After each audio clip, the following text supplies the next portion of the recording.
Please don't spoil the movie by adding your own soundtrack. Hello, my name is Emo Top. I think I said it right. Emo Top? Emo Top. We'll get into that later. Hi, my name is Jessica. I know where that's from. White chicks, though. Damn. Hot chicks? Hot chicks, excuse me. There you go. And welcome back. Line. No. And welcome back to Please Don't Spoil the Movie. Podcast brought to you by sisters who love each other. Bow, bow, bow. Sometimes. Punctuation. You want to know where mine's from? Oh, right. What the hell is that? Think. Dead people. I kind of want you to guess. Say it again. Emo Tap. The Walking Dead. Close, but more ancient. Oh, Game of Thrones? It's a movie. It's a movie, you say? Yeah, it's also a ride at... The Mummy. Yeah. Am I right? Yeah, that's the guy's name. Emo Tap. Oh, right then. You know where they're walking outside and they're all chanting Emo Tap. I've never seen that movie. What? What? It's not my speed. It's not my gag. We love the Mummy. No, you love the Mummy. I've never seen that movie ever before in my life. What? Yeah, I've never seen that movie. That is not my gag. Watching people's skin fall off of them and get eaten alive by no one's skin falls scorpions. Off. And eaten alive. It's not that bad. It's such a good movie. So you don't even know whatchamacallit. Yeah, I had no. Hence why I didn't understand what the hell you were talking about. Well, I meant Brandon Fraser. I was like, you're not even a Brandon Fraser stan. This is one hit. What do you even know about him? He's in George of the Jungle. No, secondary show. Where he's high. I think I know why the wolf howls at the moon. What is that? Della, I said Della, when I'm with you. Add that to the list. That's a good one. Yeah. But you don't. This is where he made his checks at. And one day, one day you gotta watch The Whale. Woo. Oh right. Boo-hooing. One day, his Oscar-winning performance. Yes. In The Whale had me crying. It's funny for naming a movie that. No, don't die. It was so sad. Bitch boo-hooing on a plane. I said, why did I watch this? Probably gonna be crazy. Boo-hooing. Like, you don't say. Why are y'all putting these sad-ass movies on here? You know, sometimes there's just tearjerkers and you can't help it. Mm-hmm. You can't help it. Can't. What else is going on? What else is up? Have you seen anything else? I have. I watched Twinless the other day. Oh, how was it? It was pretty good. It kind of went how I expected, but it was good. Cringe. One of the twins is crazy, right? Not crazy. Yeah, I guess you could say crazy, sure. But not like psychotic crazy. Just like lonely crazy. It's really good though. Whatchamacallit plays, so like in the movie, what's his name? Oh, sorry. Daniel O'Brien, his twin is gay. Dylan O'Brien. And his twin is gay, and there's a part where he plays the gay brother. I wasn't expecting that. I was like, oh, Dylan. Oh. Get a gay sex scene. I was like, oh my God. Oh, now I have to watch it. Hello. I'm not hello. Speaking of gay sex scenes, have you seen Sibling? No, it's not Sibling Rivalry. Oh, Heated Rivalry. I'm thinking. I thought Sibling Rivalry too. That's a Bob and Monet podcast. Right. I have. You've seen it? Yeah. All of it? Yes. You've never mentioned that you watched it. I didn't think it was worth mentioning. I don't know. Because everyone else is watching it. Only because it was, like the first two episodes. It was like 1 month. It was like the first time they met. Hi. 1 month later. Hey, how's it going? 3 months later. Can I get your number? 5 months later. He looks like his penis. 10 months later. They're finally kiss. fucking. No, Oh, God. bitch. They made me share a kiss. See you next season. They finally fucked. Oh. Girl, but that was like the first 2 seasons was like it was just like they kept time jumping. The first 2 seasons or 2 episodes? Sorry, the first 2 episodes they kept time jumping a lot, and then it was mostly sex. I was like, okay, I don't. Why? As much as I like gay porn as much as the next person, but At some point, it's Right. too much. where's the I love? don't need it that much. Where's the love? Actually, wasn't even because the 3rd episode was like somebody else, like one of the teammates' episodes who was also gay. It was like his episode, and then they finally brought it back to them, and I was like, okay, now I'm starting to see their love. Okay. But it was good. The guy who plays the Russian guy, great Russian accent. I don't know what the Russians were thinking. I thought he did a great job. I didn't know he wasn't Russian. I was like, oh, it's like I don't know what the Russians have to say about it. his accent. But I thought he did 10 out of 10. That Russian accent was great. I didn't know he was playing Russian. I thought they were both American. No, Well, no, because it's a Canadian show. I yeah, thought one they were- guy's I thought they were Canadian, both the other guy's Canadian. Russian. Yeah. Interesting. Don't you know? I haven't. I'll have to watch it. I want to watch it. I just haven't sat down to do so. Yeah. But What else is there? Yeah. I watched I Love LA too on Netflix. I Love LA. oh, It's What's got that? that girl. I don't know if you watched anything.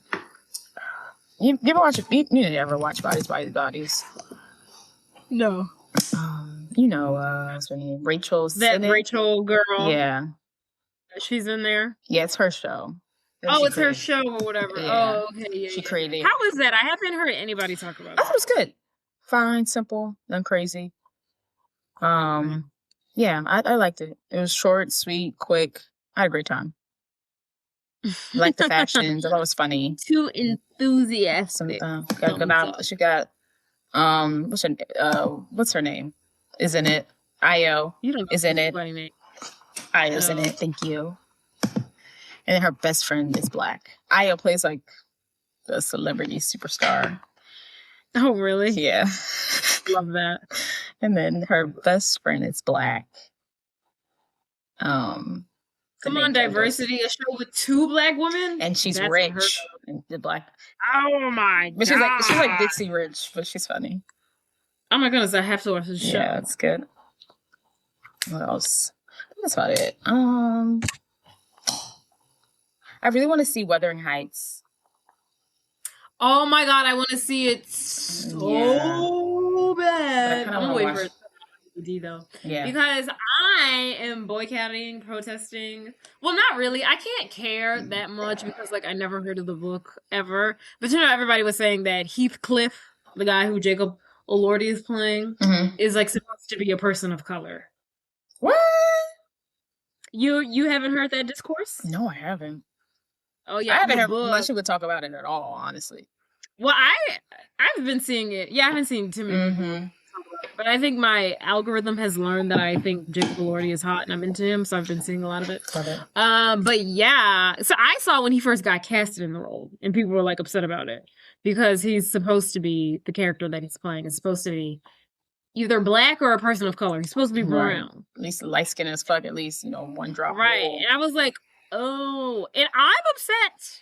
Because why are we finally have a Right. concept where you can now put a black person in the role and refusing to do so. So typical Oh. Hollywood. And I think I can't remember if I either at the very least owned that book. I don't remember if I ever read it though. Oh, really? Yeah. I've never heard of this book. I don't read. Yeah. I'm not an avid reader. And if I do pick up a book, it has to be a memoir. But We're reading all those Emily Bronte books and all that crap in high school. Jane Eyre. Jane Austen. Jane. I don't Is it fucking Jane? know. That book sucked. Charlotte Bronte is that book. Sorry, we're missing all Is the it white Jane women. Eyre? Jane Eyre, but that book is by Charlotte Bronte. I don't know what I said. Why does that name sound so familiar? Oh, from the girl's name in You. Her name was Bronte. I was like, Oh, Bronte. Oh my god, that season they did some cringe shit in that show. Because why would her name be Bronte? right. I was like, I've literally never heard that name ever before. That's so but I funny. guess it kind of makes sense that the girl that he was into has a literary author. Yeah. Last But it wasn't name. even her real name. I guess that was in. It wasn't. No, she just like rebranded herself as herself Bronte. Oh, I think we found out. so I guess later. that was intentional, giving her Right. that name. I didn't even watch that show. Kind of miss Joe. Oh my goodness, I miss Joe and his antics. And the show ended fantastic. I don't care what anybody fucking says. Yeah. I hate when a show ends properly and everyone like complains because they want it to be some cliffhanger or something. No, he was a murderer, he got jail time, and that's how it's supposed to end. That's it. The only cliffhanger I would have taken is, it's not much, but cliffhanger is like if his body was floating in the water. I'd be like, okay, I'm just gonna take that he's dead. That's not a cliffhanger I would have taken. But, you know, he had to go. Yeah, I think they ended it how it should have been ended. Right. The serial killer is now in jail. Thank you. What else? What about me? Thanks. Me and mom specifically, has been watching The Morning Show. Right. You know, the show with Jennifer Aniston and Reese Witherspoon and Steve Carell. I never knew. I mean, I knew it was about them doing a morning show, like Good Morning America. But watching it, the role that Steve Carell plays, I'm not into it at all. Tell me about it. He is like a predator. And it does not suit him. I'm like, this is not him. He should not be playing this role. Why would they cast him in this? And it doesn't even look right on him. I was like, he's supposed to be a funny HR violation, not a grotesque, horrible one. I was like, oh, this is too much. He's trying to. It doesn't even look right on him. Well, like when he's being predatorial, I'm just like, this doesn't even. I don't even believe it. They're like, guys, he's just joking.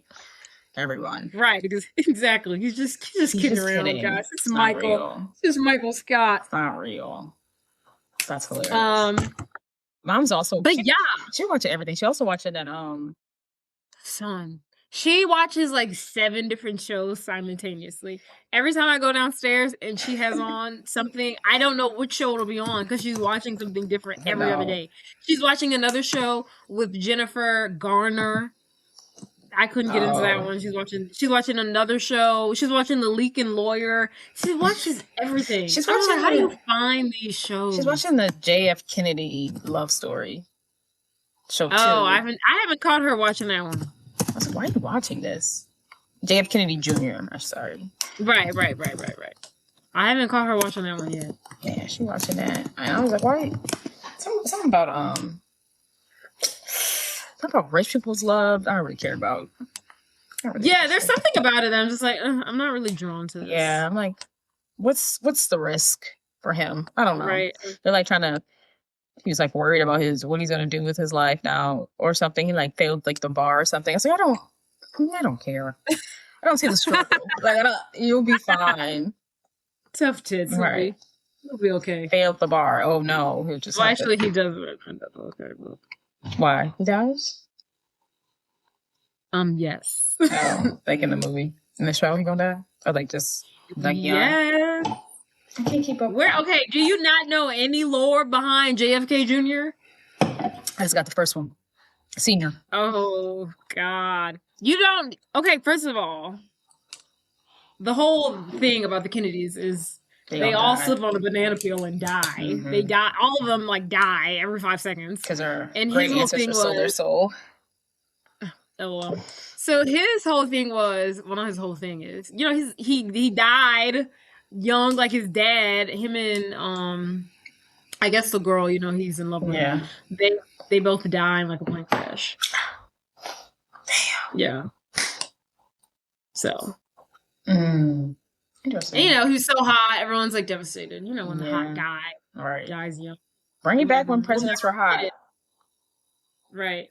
Well, he was another president. Right. But I mean JFK was handsome. He don't look like his daddy though. I think he looks better than him. Mm-hmm. He must get his looks from Jackie. He does look like Jackie. Jackie, yeah. Also watching Atlanta. I started forever ago, never finished, and now I'm back at it. Oh, okay. I have I see. a couple episodes left. I never watched Atlanta. It seemed like a good show, though. It's very different. Maybe one day. I watched that Michael Jackson episode, though. That episode I did watch, and I was like, what the fuck is this? That was crazy. That was crazy. It's also crazy when you think about the fact that it's just, whatchamacallit underneath it. Right. That's even crazier. Yeah, it's like, I can see, like, what's his fucking name? Donald Gulliver? Yeah, Donald. I can see you under there. I know that's you. Right. That's crazy. It is crazy. Good show. Well, if there's nothing else. Yeah. Speaking of people getting their good looks from their mother. Real nice. See what I did there? See. That was a good one. Huh? Yeah. That was a good segue. 10 out of 10. Think the early 2000s. Think mother-daughter duo. Think Palm Beach, Florida. Think New Jersey mobster. Think old man with a billionaire estate and a tobacco company. Think swindling men out of their money. Think love. Think young love. Think divorce. Think alimony. Hell yeah. Think settlements. Pay me my money. And that brings us to, drumroll please,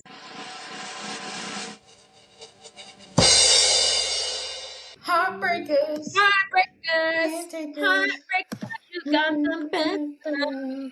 And you keep on coming back incessantly. I don't know what song you're singing, but it can't be right.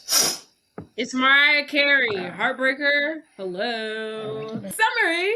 Mother-daughter con artist duo Max and Paige make their living by marrying wealthy men and then quickly divorcing them for large settlements. Oh, yeah. Their latest scheme targets a rich tobacco executive, but the plan becomes complicated when Paige unexpectedly falls for a kind-hearted local bartender named Jack. Or Jake. Jack. Jesus. Jack. I don't know why the word Jack or the names Jack and Jake are so hard for me. Like when I see Jack, I think Jake, and when I see Jake, I think Jack. Nonetheless, moving on. The film is an American crime comedy film directed by David Markin and written by Robert Dunn, Paul Guy, and Stephen Mazur. Filming for the movie started in Los Angeles of April 2000, and in June, filming moved to South Florida, with sequences shot in Palm Beach, Miami, and Florida Keys.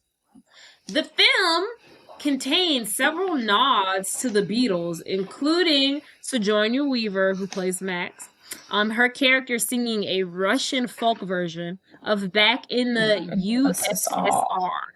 Which I guess is a Beatles song. I didn't know that. I googled it. And apparently there's use of John Lennon's "Oh My Love" scenes. I don't know when that happens. I don't know John Lennon's music. Sorry. To note, the film's journey to screen was notably long. The director, David Markin, fun fact, he was the showrunner of The Simpsons for 2 seasons, initially turned down the script 3 times. What? He eventually agreed to direct only after spending a year rewriting it to make the con elements smarter and the mother-daughter relationship more emotionally grounded. Okay, grounded. Sigourney Weaver finally signed on after these rewrites, bringing a more sophisticated, grown-up edge to the character.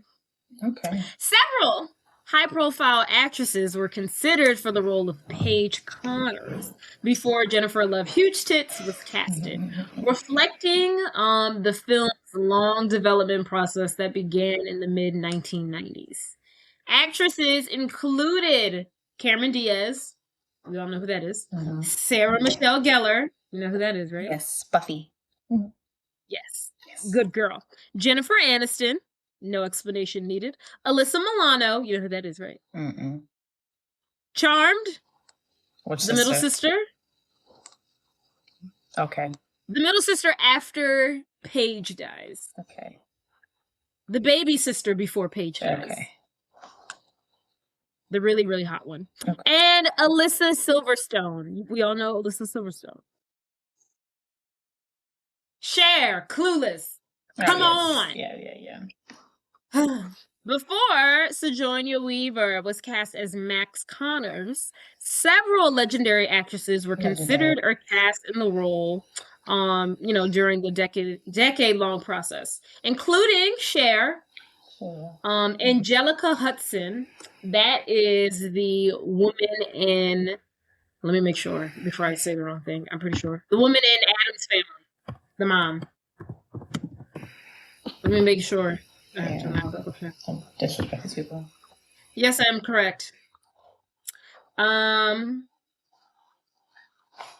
Where is she?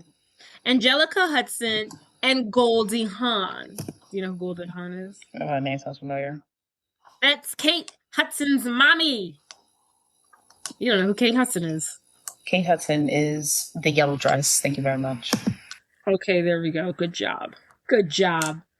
And Bancroft, while she eventually played the mentor role of Gloria, you remember her friend? She was originally considered for the role of Max during earlier casting phases. Who was? This, however, the lady who plays Gloria, the friend who helps her con her daughter. Oh, Barbara. Did you see the movie? Her name is Barbara. What's her name now? Barbara? I don't know. I think her name was Barbara. I don't think it was Barbara. It was Barbara. In the movie, her name was Barbara. When she was like Barbara, yeah, it was Barbara. I wrote it down. I mean, when she was conning them, but when we saw her name was probably Gloria. You're very Irish. When they were getting down lunch, it says Gloria / Barbara. For her. So her real name is Barbara. Gloria. Her con name was Barbara. Switch it, but maybe. I'm right, you're wrong. Mm-hmm. Where was I? Wow, and Bancroft, who played Gloria. I said that already. But this was Anne Bancroft's last on-screen film appearance before her death in 2005. Okay. When is movie? The film 2001. So I guess she was just chilling, you know.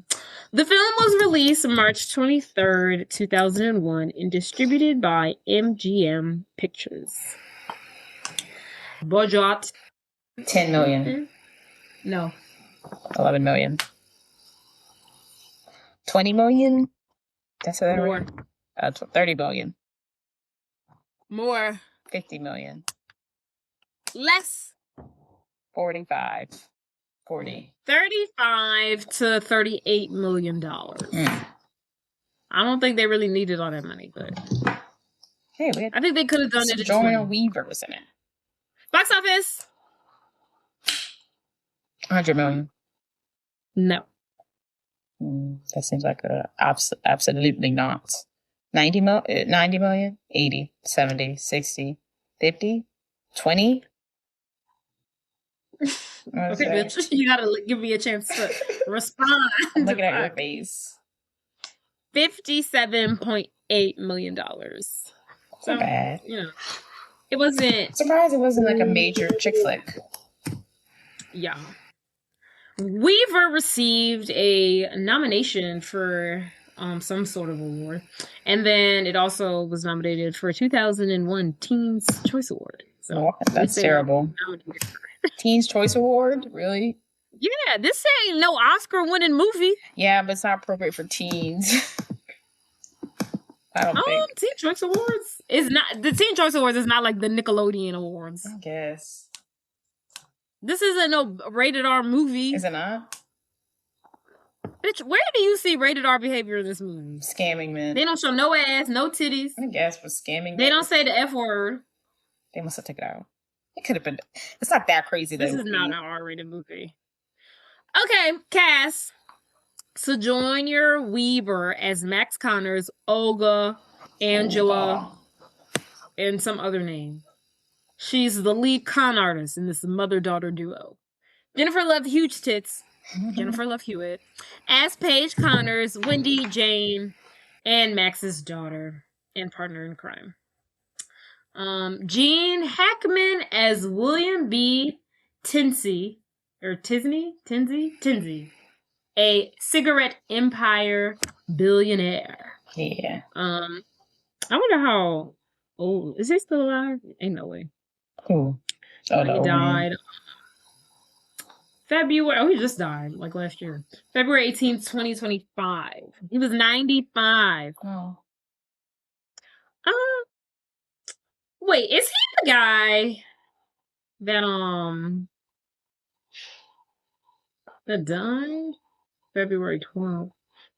Do you remember? I think he died. Do you remember that story? It was like a couple and they were found. I think this was him. I think he died like last year. You talking about the guy from Goodfellas? No. Oh. I'm talking about the guy who plays the old. You're not listening to me. The cigarette empire billionaire tycoon. Gene Hackman.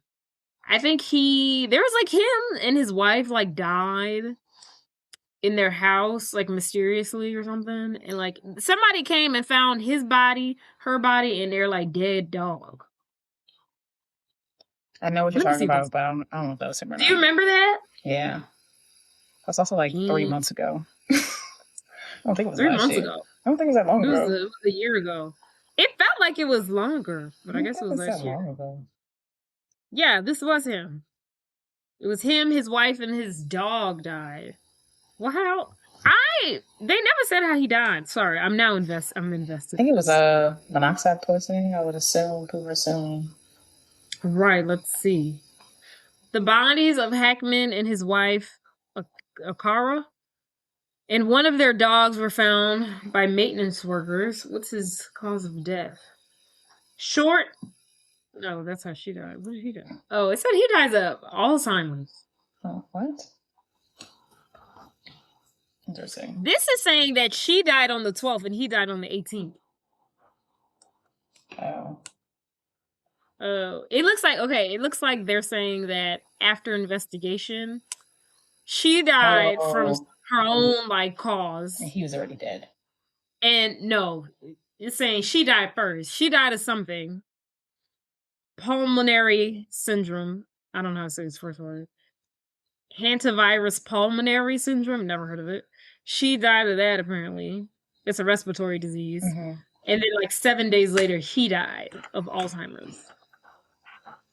Now, how the dog died, I don't know. Lack of nutrition, I guess. That's weird. I thought they literally died from like poison monoxide. Yeah. What are the odds of that? Okay, back to Ray Liotta as Dean / Vinny, Max's love interest. Jason Lee as Jack. Jack! His name was Jack. Jack as Jack. Paige's love interest.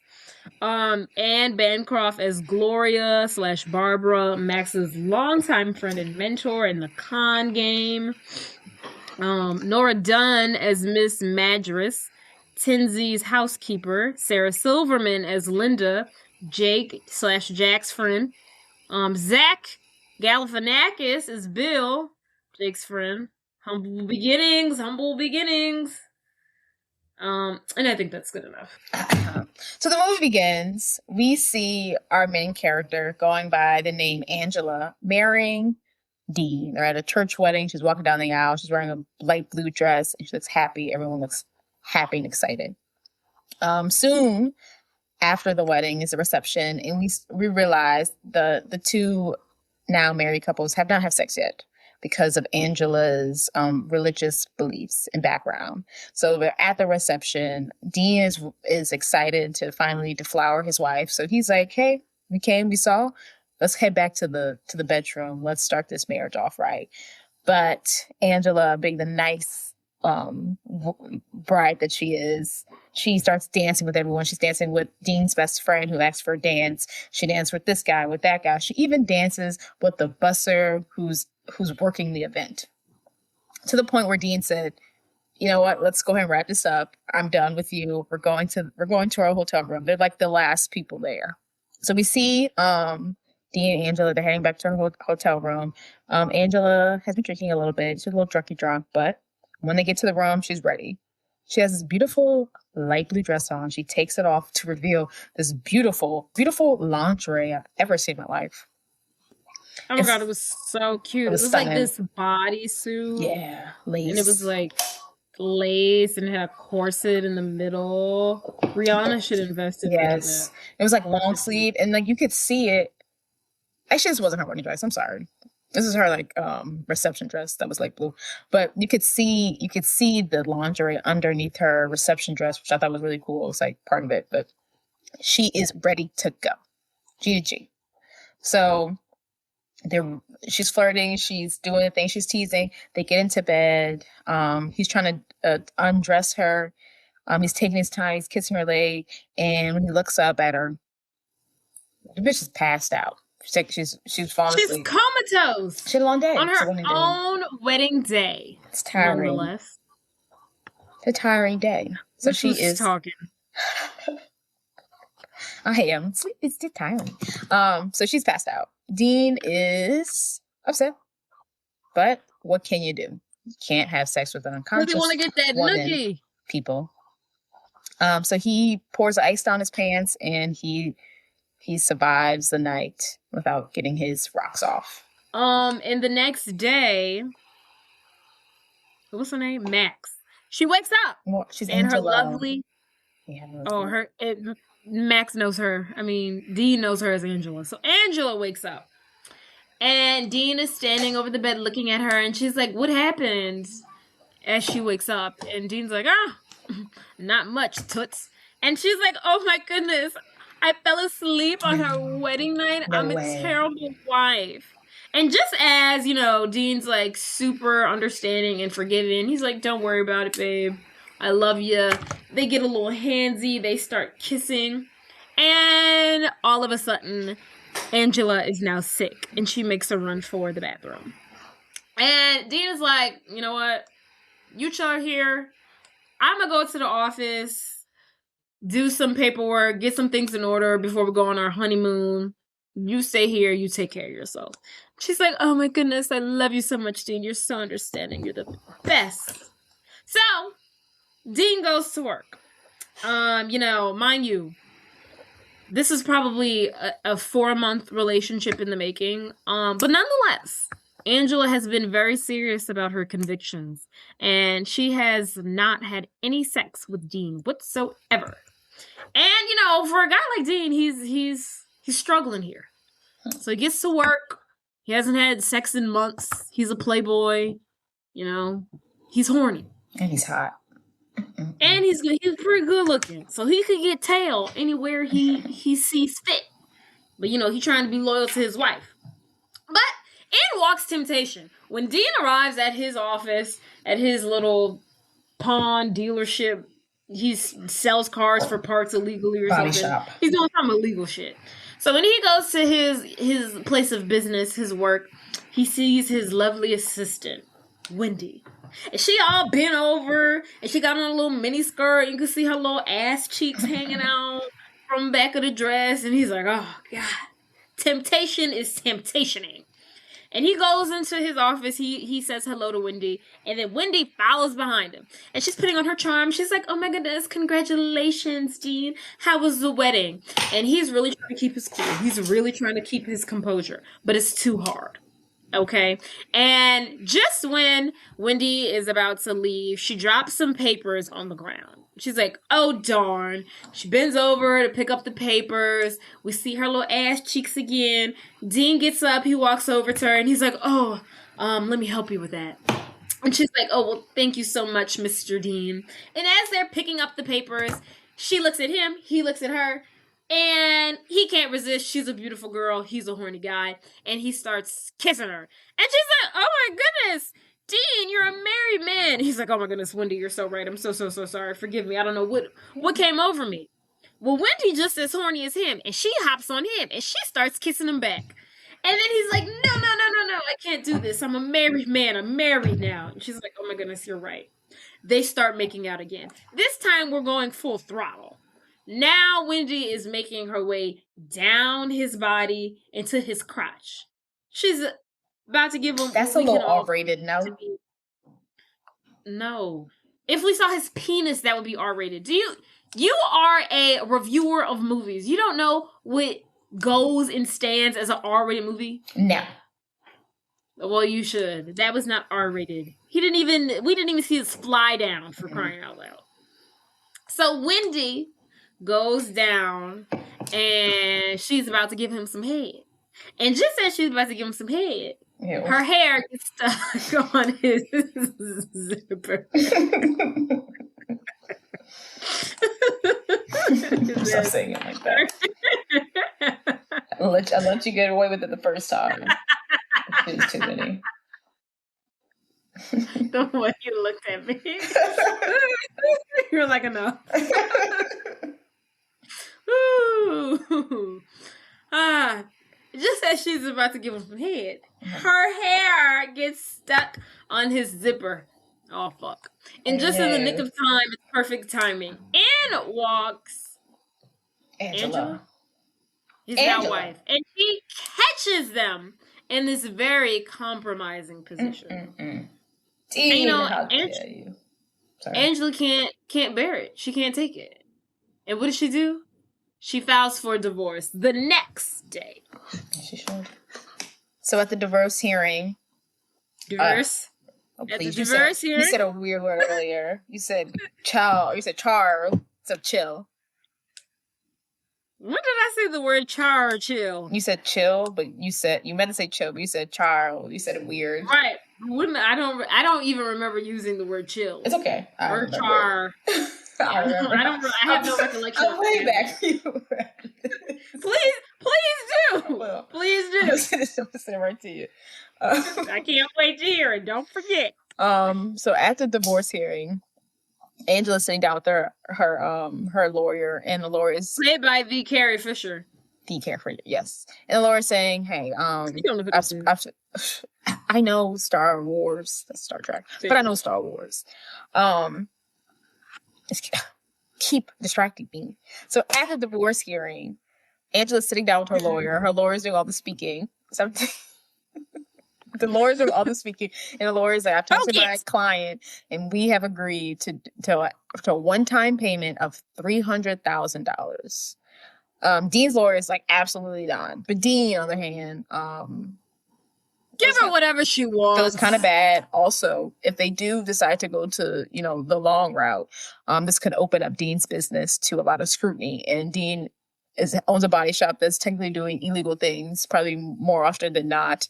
And he doesn't need that kind of heat on his business. So he says, give it a $300K and be done with it. Fine. So Angela walks out in her all black attire, distraught, but $300K richer. And she heads outside. Next scene, we see her at a gas station. She's in a beautiful car. She's wearing also she wanted the Mercedes. Yeah. So she got the 300,000.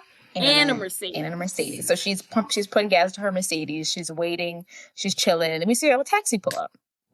And someone comes out the taxi. And it's a redheaded lady. And it resembles Wendy. And it is Wendy.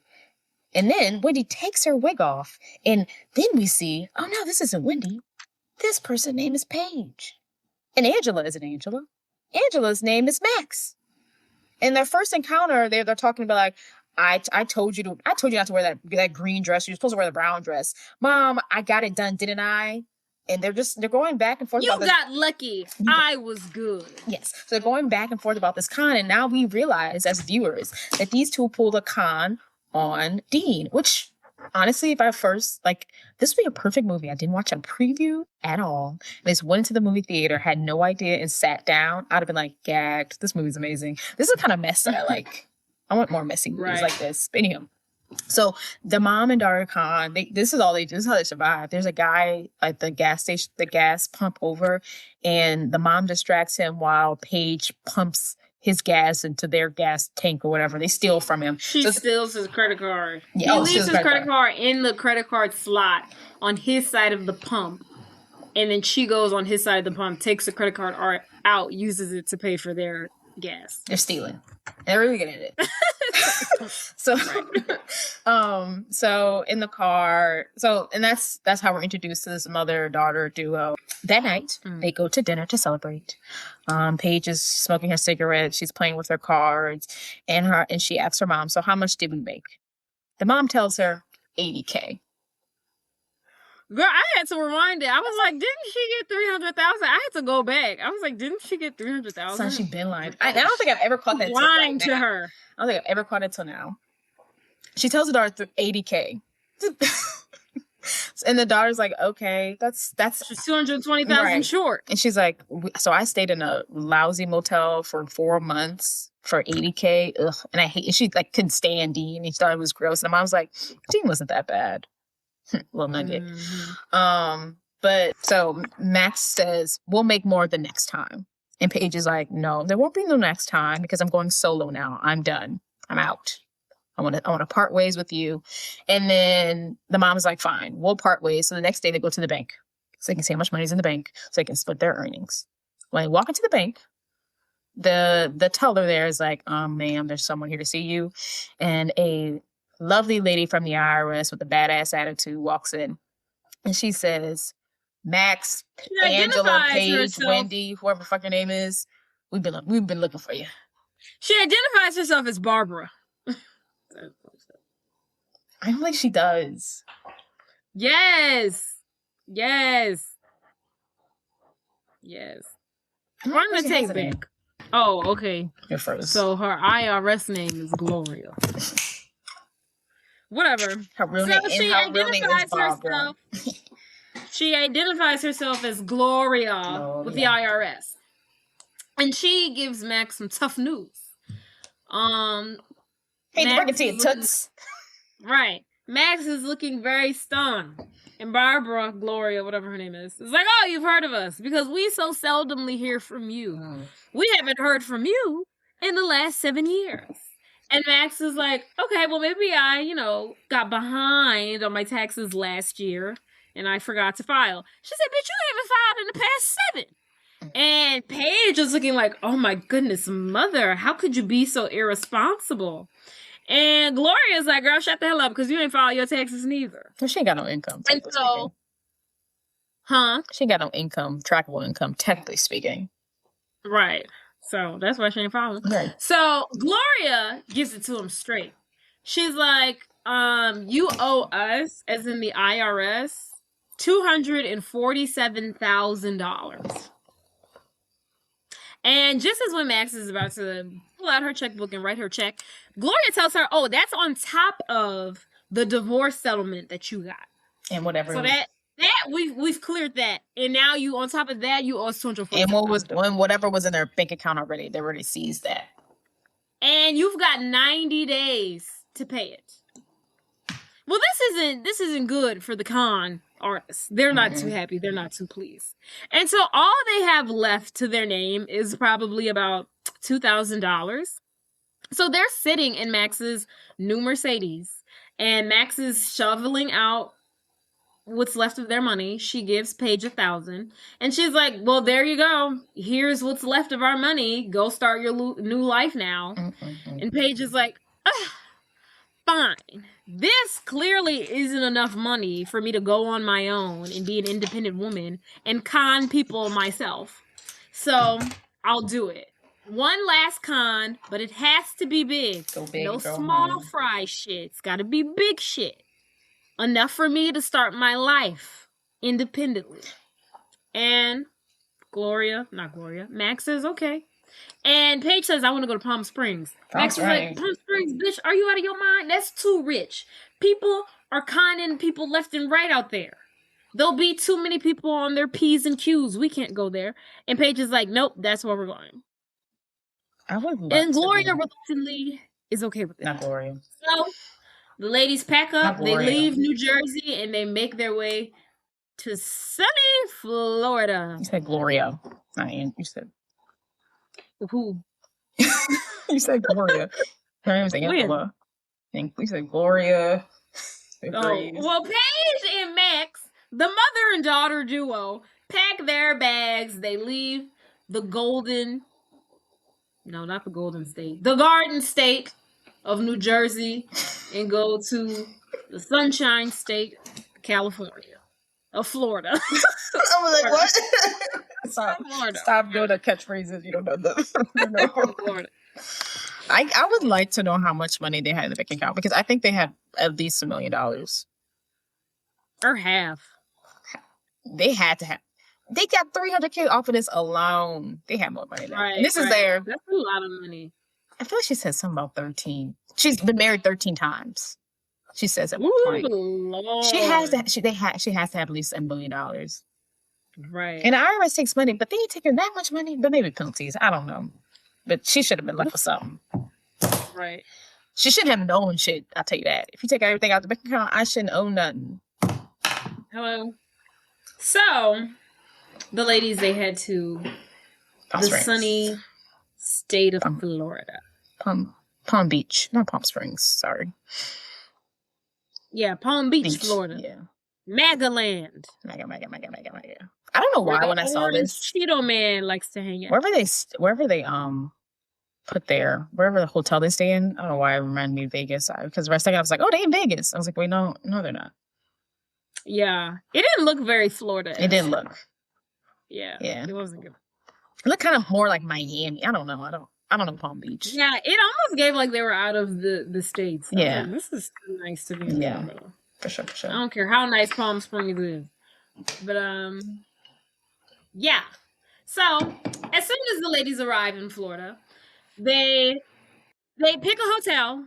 The best hotel in town, basically. They con their way into staying in the hotel for free. They have Paige accidentally slip on the floor, pretend to break her back, and now they've got a free room. It's called the flip-flop diver. The flip-flop diver. I read that she broke her pinky doing that. Oh, she did it that great? Yeah. That's so amazing. I mean, it was a really good fall. When she fell, I was like, oh, that looked like a fucking hurt. It was really good fall. I wonder if she actually trips her, it was like a road trip. I should have saw coming out. I read that the floor was rubber. I don't know how you can have a rubber floor, but I read that. So they con their way into this suite at this luxury hotel in Palm Springs. So next, it's time to scout out their next victim. Yes. Okay. Paige and Max are in this speedboat and they're driving down the multi-million-dollar mansions that are on the waterfront, seeing who's got the dough, who they want to con. They look at this one guy who's young, in his 40s, probably $45 million worth. Recently, new money. His hiccup, however, is that he's a mama's boy. His mom still lives with him. And Max instantly is like, no, he's already got a mom. I mean, he's already got a lady, and it's his mom. And she read him for Phil. She was accurate. Right. And Paige is like, we can get around the mother. And Max is like, absolutely not. Mothers are a death sentence. We're not doing it. So then they go to this guy who's worth like $500 million. He made his fortune in e-commerce. So next they set their eyes on another tycoon. He's worth about $500 million or so, something like that. And he made all his money in e-commerce. Hell yeah. Online shit. Issue with him, he has a strict prenup clause when it comes to his bitches. Iron tight, hard to get around. And he's into menage a trois, open relationship, menage a five, menage a six. Yeah. He is all that. Group sex. And Paige is like, absolutely not. On to the next one. And finally, I think they found the golden ticket. We come across an old man, net worth $2.3 billion or some shit, and still growing. He has made all of his money in the tobacco industry, cigars, cigarettes, And William B. Tinsey is his name. And Max is like, absolutely, he's the one. That's our guy. Paige is like, absolutely not. He's old. I will have to kiss that. Absolutely not. No, thank you. Max is like, sweetheart, I'm going to have to kiss him more than you. Right. And Paige is like, why can't we just go with the young guy who has his mom as his girlfriend? And Max is like, nope, we're not doing that. So the argument continues. These ladies bring this debate all the way back home to the bar. They're at a restaurant and they're still discussing which guy to target. Max is like, we need the old billionaire William Tinsey. Paige is like, I want the young doctor who wants to sleep with his mom. And they're like, Max is like, absolutely not. They basically have to not flip a coin, but basically Max puts a little wager on the table. She's like, okay, look, whoever gets this guy to buy them a drink first, that's who we go with. So sitting in the bar. If I get this guy at the bar to buy me a drink first, we go with my guy. If you get him to buy you a drink first, we go with your guy. Max, being the veteran in the game that she is, gets the guy to buy her a drink. Now, throughout this whole film, the common occurrence is that Max thinks Paige is too young and too naive. And she doesn't have her skill set. She doesn't have Max's skill set. She's not ready. She's too green. And Paige thinks she can be the lead. She can be the one who gets the guys to marry them. And Max is like, baby, you too young. And Paige is like, well, bitch, you too old. But Max is right. She got it, and Paige don't got it yet. Yeah, Max is worried that Paige is gonna fall in love and get pregnant and have a daughter. And Paige always be like you did. She's like, no. She's like, exactly. I don't want you to do what happened to me. Right, but you're just I'm not trying ready. to prevent you from this shit. Right. I've been stuck with you for 22 years. And their whole thing, another rule that they have is no cons at the same time. So even though Paige wants to go after this Davis mama boy guy, they can't do two cons at a time. It's too much. No one has the no simultaneous cons. It's too messy. It's too messy. Too many angles. Too many fucking angles. Sticky. So the con is on. Max has won. They will be conning William Tinsey, whatever his name is. And that night, I assume, is the beginning of their con. So Tinsey is going Time to set the plans in motion. Exactly. So Tinsey, William, I'll call him William, is going to an auction for some fine art, and Max will be in attendance. She is now going by the name Olga, and she will be Russian. So her hair is red. Yes, and I thought she looked so cute. I loved her with the red hair and the Russian accent. Yes, no, it was like perfect. It was spot on. I mean, I'm not Russian, but I thought I really enjoyed it. Even the way she said sentences, like they were like, what does this mean? Just right. Do you mean? But so Max and Paige, they begin their plan. So Max is to go in and she's to seduce William, and Paige she's to go to the, what do you call it when I give a man my key? The valet. She goes to the valet. She seduces / distracts the valet driver so she can grab William's key. She goes to his car. She adjusts his headlight, or one of his headlights, so she can recognize it later. And she destroys the car phone. I missed that part. Yes. But I hear the part later when she's like, that one two taillights, that's not him. Yeah. I was like, well, why would a billionaire have only one taillight on his car? So she can recognize him. They planned everything. And then while she goes inside his car, he has a car phone. This is before cell phones. So she destroys it. So later in their plan, he can't use that. They had cell phones in 2001. Well, he can't use it. Well, yeah, they did have cell phones in 2001. You're right. We see her use a cell phone in this movie. I don't know why. Did rich people not have? I don't know why. He don't know how to use a cell phone, probably. So, inside the auction, we see Max walk in. She's the belle of the ball. She's a Russian accent. She sits in the same row as William. He immediately recognizes her when she comes by him. He stands up. He's infatuated by her beauty. She sits next to him. She distracts him for a moment. She grabs his like auction book. She switches them out. She opens his auction book and she finds the thing that he plans on placing a bid on. Excuse me. And also right next to it is the amount that I guess the max he's willing to go. So which is $200 1,000.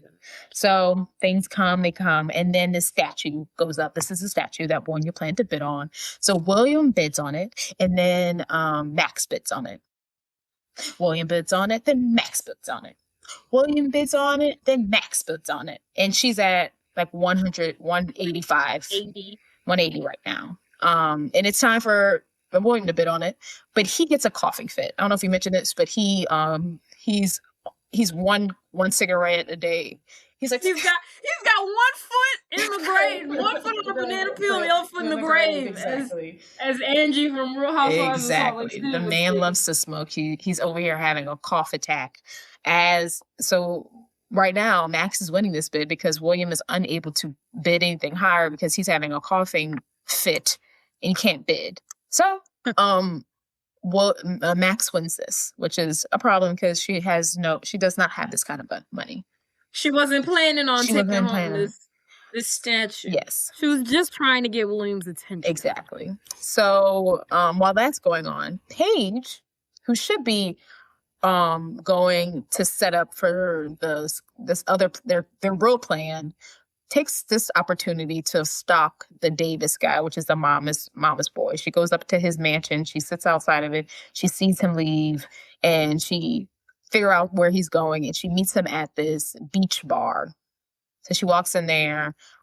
She's sticking out like a sore thumb. Everyone else is in, beach attire and in Florida. And then she walks up in there looking like a hooker from Miami, a hooker from Vegas. Very Vegas. She's in this pink mini skirt. She has her heels on, and everyone else is in board shorts. Everything that she's wearing, I want in my closet. No, seriously. She's so freaking stunning. hot. When that first scene when they're like at the car and pumping gas, you can really see her abs in a crop top. Oh right. I'm like, God damn, body tea. Yeah. No. Body tea. Mm. So she walks into the bar. She catches the eyes of many of the patrons, but she also catches the eye of the bartender. She sits down. A bartender goes up to her and he's like, "Hey, can I get you a drink?" And she's like, "Is that the best you can do?" And he's like, "Excuse me? Do you even care who I am? I could be the Antichrist. I could be a mass murderer. I could be an animal abuser. But you don't even care. All you care is about my body and my tits and buying me a drink, and that's the best you can do in the year 2001. And he's like, "Bitch, I'm the bartender." And she's like, "Oh. Well, I'll take a gin martini, dirty." And he's like, "Okay." And she feels a little played. He's like, "Bitch, I'm just taking your order because it's my job." Like, calm down. So, calm down. Calm down, though. So, he comes back with her order, and he's like, "That'll be $3.50. She's like, "I'll flip you for it." He's like, "Yeah, we don't really do that here." She's like, "Heads or tails?" He's like, "Jesus, tails." She's like, "Heads, sorry." And he's like, "Go away now," she says. So crazy. And also, sorry. He's now mind fucked. Can we talk about how the dirty martini was $3.50? What a time in America. No, that was crazy. I was like, $3.50. What a time to be alive. What a time to be $3.50. I don't think there's anything on the earth that costs $3.50. It's surely not alcohol. $3.50. Yeah. So, after she was viciously rude to the head bartender, enters the multi-millionaire mama's boy tycoon that is Davis. He's actually a doctor. Crazy that he's a doctor. Right. Would hate for him. He comes in. He's dressed like a nerd. He's very nerdy. He walks in. Paige, looking as stunning and gorgeous as she is, she stands next to him as he walks in, hoping to catch his eye. He smiles at her, and that's it. And she's a little frustrated. She's like, "Hello, I don't have to do much. That should have worked." So now she has to think a little bit deeper on how to get his attention. She notices to the side of the bar on one of the walls, they have a picture demonstrating the Heimlich maneuver. I guess if anybody in there decides they want to choke on a peanut or an apple. It's displayed in the bar. Right. And she's like, I got it. I'm going to pretend to fucking choke so this doctor can save my freaking life. So she puts her plan into motion. She's drinking her dirty gin martini. She's sucking on the olives, real sensual and sexy like, and she's caught the eye of the doctor. She's sucking on them olives, and then she pretends to choke. As she's choking, she thinks, I got him. He's locked in. He's standing up. He's about to come over and give me the Heimlich maneuver. And he's a doctor. And he's a doctor, mind you. He's a fucking doctor. He went to medical school. Mm-hmm. But just as she thought, that's not what's happening. He actually did not get up to go to her and save her from dying. He got up to greet his mother, who is now entering the bar. Mother, did you find the place okay? Yeah. Paige is devastated. She's like, oh, what the fuck? Mm-hmm. As she lets out her grunt of frustration, she actually now does begin to choke. Oh, she accidentally really does choke on this olive. Just in the nick of time before she dies, Jack comes up and starts performing the Heimlich maneuver on her. Okay? She's looking for Davis to perform the Heimlich maneuver on her. He's too occupied with his mama. So as Jack, whatever the fuck his name is giving her the Heimlich maneuver, the olive comes out of her esophagus and goes straight into Davis' eyeball. No. The mother is like, oh my goodness, get away from him. Paige is like, I'm so sorry. He is hurling in pain. Oh, mother, my eye. The retina, it's torn. I know it is. And she's like, what did I tell you about coming to these low-class bars? Oh, mommy, it hurts. And Paige is like, bro, what the fuck?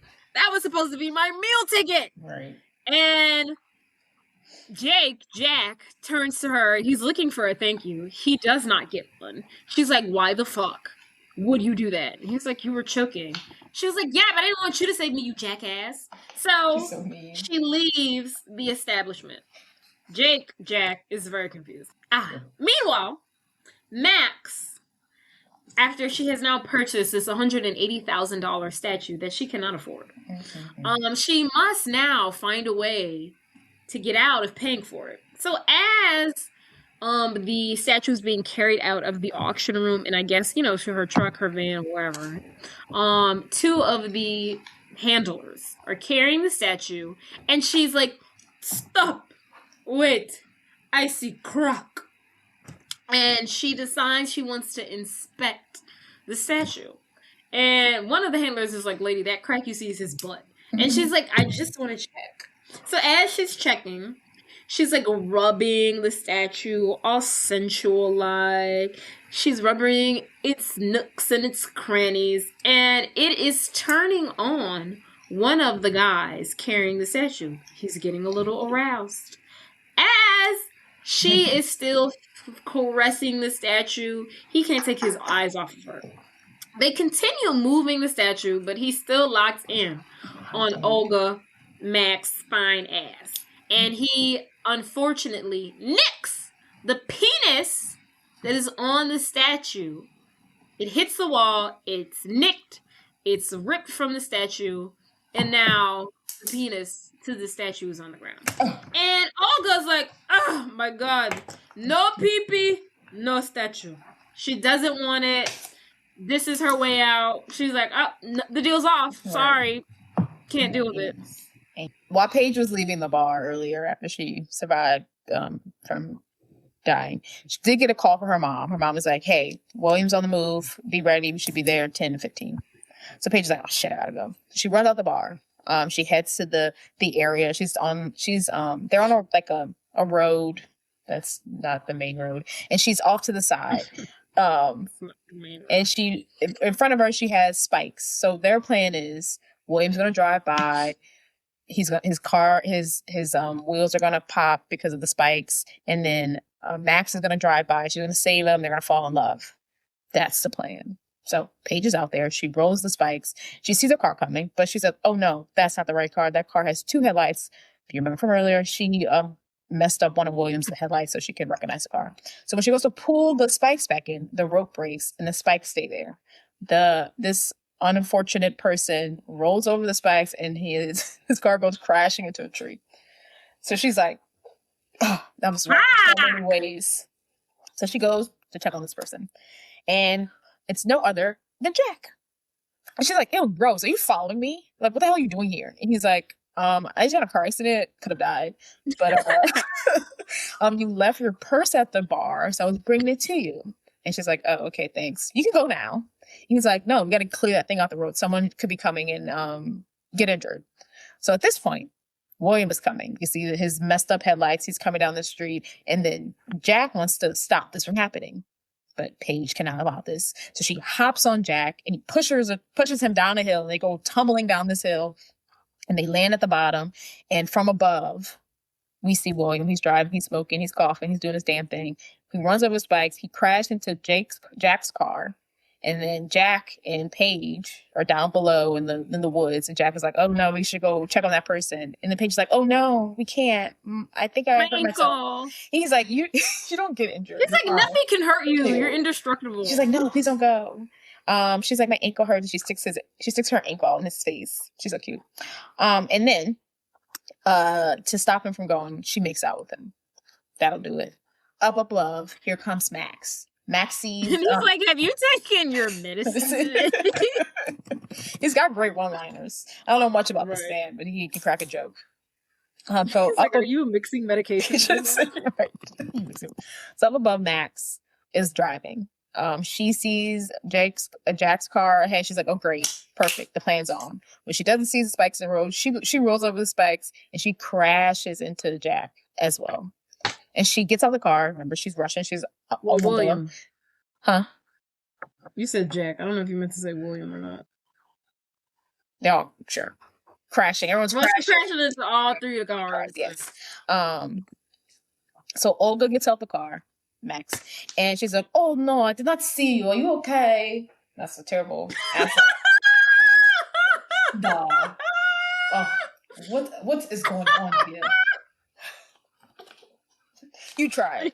Are you okay? It was beautiful. That was a great Russian accent. Excuse me. I don't appreciate the laughs. Calm down. It was just are you okay? It was how it like drug out. It was funny. So she gets in the car. She checks on William. And William's like, yeah, I'm fine. He's kind of a dick, too. And he goes to make a phone call to call 911 to get the police there so he can figure everything out. And he's like, please don't sue me. And my lord, she figures out. She's like, I don't want to sue you. I want to take care of you. And then he's like, I'm fine. I don't need you. And she's like, I need to take care of you. You have a head injury, clearly. He's like, no, I'm fine. She takes like a stack of quarters she has in her purse and she knocks him on the head. And she's like, see? Delayed head injury. I must bring you to the hospital. He like falls to the ground. He's like, whoa. Which is like, hilarious. Delayed head injury. We must get you to hospital. So he's like, you have no, your tires are flat too. She's like, it's fine. It's perfectly fine. So they drive off in her flat tires. She brings to the hospital. Paige down there in the woods with Jack. She hears them drive off and she's like, okay, the coast is clear. And she looks at Jack and she goes, ew, don't touch me. You're gross, or something like that. And she pushes him off of her. She goes up and she takes off and heads back home, abandoning him in the middle of the forest by himself. Very nice girl. Very kind of her. So the next morning, Max and Paige, they debrief. Max is a little upset the way the plan went because it did not go off without a hitch. It went poorly. Yeah. But whatever. Max plans on going to visit William at the hospital, to continue their plan. And at this point, Paige realizes, oh shit, I never got my purse. So Paige decides, I'm gonna go back to the beach bar. She kicks in the door. She walks up to Jack. She says, bitch, give me my shit, motherfucker. Hey, asshole. Where's my purse? You stole my purse. She's so mean to him. She's so mean to him, and he just takes it. He loves it. And he's like, hey, look, I'm all into this whole, like, being dominated thing, but, like, you gotta be consistent with it. Right. She's like, fuck you, give me my purse. And he's like, okay, here you go. Is there a thank you there? She's like, no. Absolutely not. So, before she walks out, Sarah Silverman, who's a side character in this movie and a friend to Jack, at some point in just like random conversation, she tells Paige that Jack, what is it? Jack. Is it Jack? Jack. Jack is not only the bartender to the beach bar, but he's also the owner. And he has had upward of $1.5 to $3 million in an offer to sell the place to developers. He's had some sort of offer. And she's like, great, Paige. He's loaded, she says to herself, and you've been a complete asshole to him. Mm-hmm. Now, she's going to have to go and fix that because he's rich. And she's a gold digger / con artist. But my whole thing was like, okay, like now she's like, oh, I'm going to, go after him. Clearly he's not going to sell that bar. It's like, how are you going to get this money that he doesn't have? Because he's not going to. I think she would have known, they would have got married. Should have known the value of the bar and should have asked for this amount of money. And he'd be like, I don't have it. Well, you have assets and you could sell that fucking bar. Oh. So if he was going to have to pay her settlement, he was going to sell the bar. Oh. He has the assets. Okay. He has it in the bank. Well, he doesn't have it in the bank, cash money, but assets. That makes sense. Mm-hmm. Okay. So Max. Paige is kicking herself in the fucking ass because she's been mean to this guy who's actually rich. So her plan is now to set her sights on him, scope him out, see if she can con his ass out of some money. Mm-hmm. Yes. So Max has gone to the hotel to visit William. They hit it off. They hit it off so much that night. William, I guess, asked Max out for dinner. So Max goes to William's home to pick him up. I don't really know why she keeps going to his house so he can drive. Not really sure. But the person to greet her at the door is the housekeeper, Miss Madras, and she is not one to play with. She has seen many girls coming through his life, but she's the only one consistent, and she ain't buying what Olga / Max is putting down. She ain't fucking with it. She don't really give a fuck about her. She not being nice to her. And Max sees this as a potential threat, but we'll cross that bridge if this bitch tries me again. Mm-hmm. So Max and William, they go to a Russian restaurant because, remember, she's pretending to be Olga, who's Russian. And when they arrive at the restaurant, William says to the waiter, whatever her Russian name is, you don't have to speak. No need to speak English. We've got a lady from your native land who speaks your native tongue. Da. So the man says the menu in Russian. And as he's speaking, all Max can say is da. Da. Da. Da. And I think she's basically just saying, I'll take the so-and-so, which is like the last thing he said. Turns out to be steak tartare. Chicken tartare? It's steak tartare, which is raw chicken. Or like beef tartare. Yeah, which is just raw chicken. I mean, raw meat. And she's like, oh, great. She's like a vegetarian. Is she? Well, when they were at the, when her and Paige were at dinner, she was like, and Paige was eating like a steak, and she was eating a salad. Yeah. And she was like, all that meat is going to give you heart disease. Oh, yeah, that's so funny. That's so true. She was eating a salad. So yeah, she don't eat that beef tartare. Right. So at this point, so they get their food. She's not really eating it. The Russian waiter decides this is a great time to ask her questions. So he asks her in Russian, what part of Russia are you from? And she goes, duh. Duh. And he goes, you don't understand what I'm saying, do you? In Russian. And she goes, duh. Duh. He said, and in Russian, he says, can I put my magic stick in your something? I don't know, something crazy. He said, can I put my like Russian sausage in your mouth or something like that? And she goes, duh. Duh. And at this point, she goes, it's so nice to meet someone from the homeland, especially someone who's so discreet. And she takes some money out of her purse. She slips into his hand. And he understands and keeps fucking mouth shut. Which I love. Mind your business, nigga. Respect the con, okay? Right. Mind yours. Respect the hustle. I don't speak Russian. All right. Now get out of here. Don't say nothing. Get out my face. So at this point, Max is ready to go. So she tells William, I think this would be better to have a conversation at your home. Let's get out of here. And they're like, She says, can we go somewhere where I can get you? Can I get to know you? Yeah. Orally. Right. There was some innuendos, yeah. Right. She was like, so we can get to know each other better orally. She's Russian. She don't know words well. And so just as they're getting up and getting ready to leave, as she's standing, there's a live band on stage. One of the players, or the musicians, in Russian is like, does anybody else want to come up here and sing?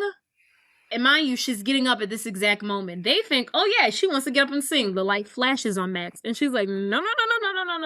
I'm getting out of here. Too late for her. They bring her up to the stage and they find out, she's Russian. One of us. Gotta play How about you sing the Manushka? There's no Russian that doesn't know the Manushka. Right. And she's like, yeah, sure. Manushka, they start playing the music. Where you eat the crackers. Do you remember that from the girl? Huh? Manushka, where you keep your crackers. Manushka. So, dance, monkey, dance. You remember that episode? I remember Dance, monkey, dance. And you know what, Anya? I'm three parts. Something. Monkey, no.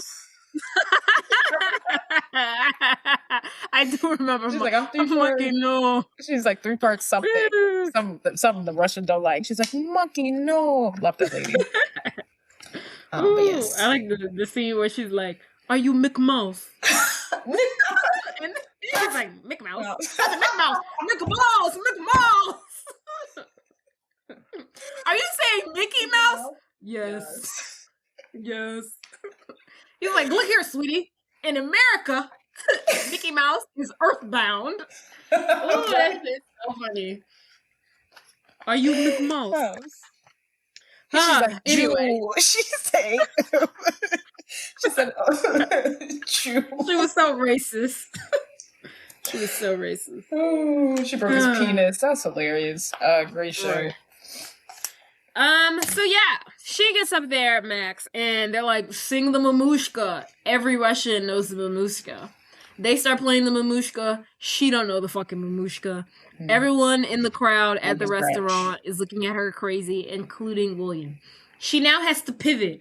She has to think quick on her feet. What does she do? She says, da. I'm just joking. I love humor. Ha. Great. Now she comes up with a different song. She tells the musician, hey, can you play this song instead? And then she starts singing. Back in USSR. Back in USSR. Some song I've never heard of. But apparently it's a Beatles song. Yeah. So guess what? I like this.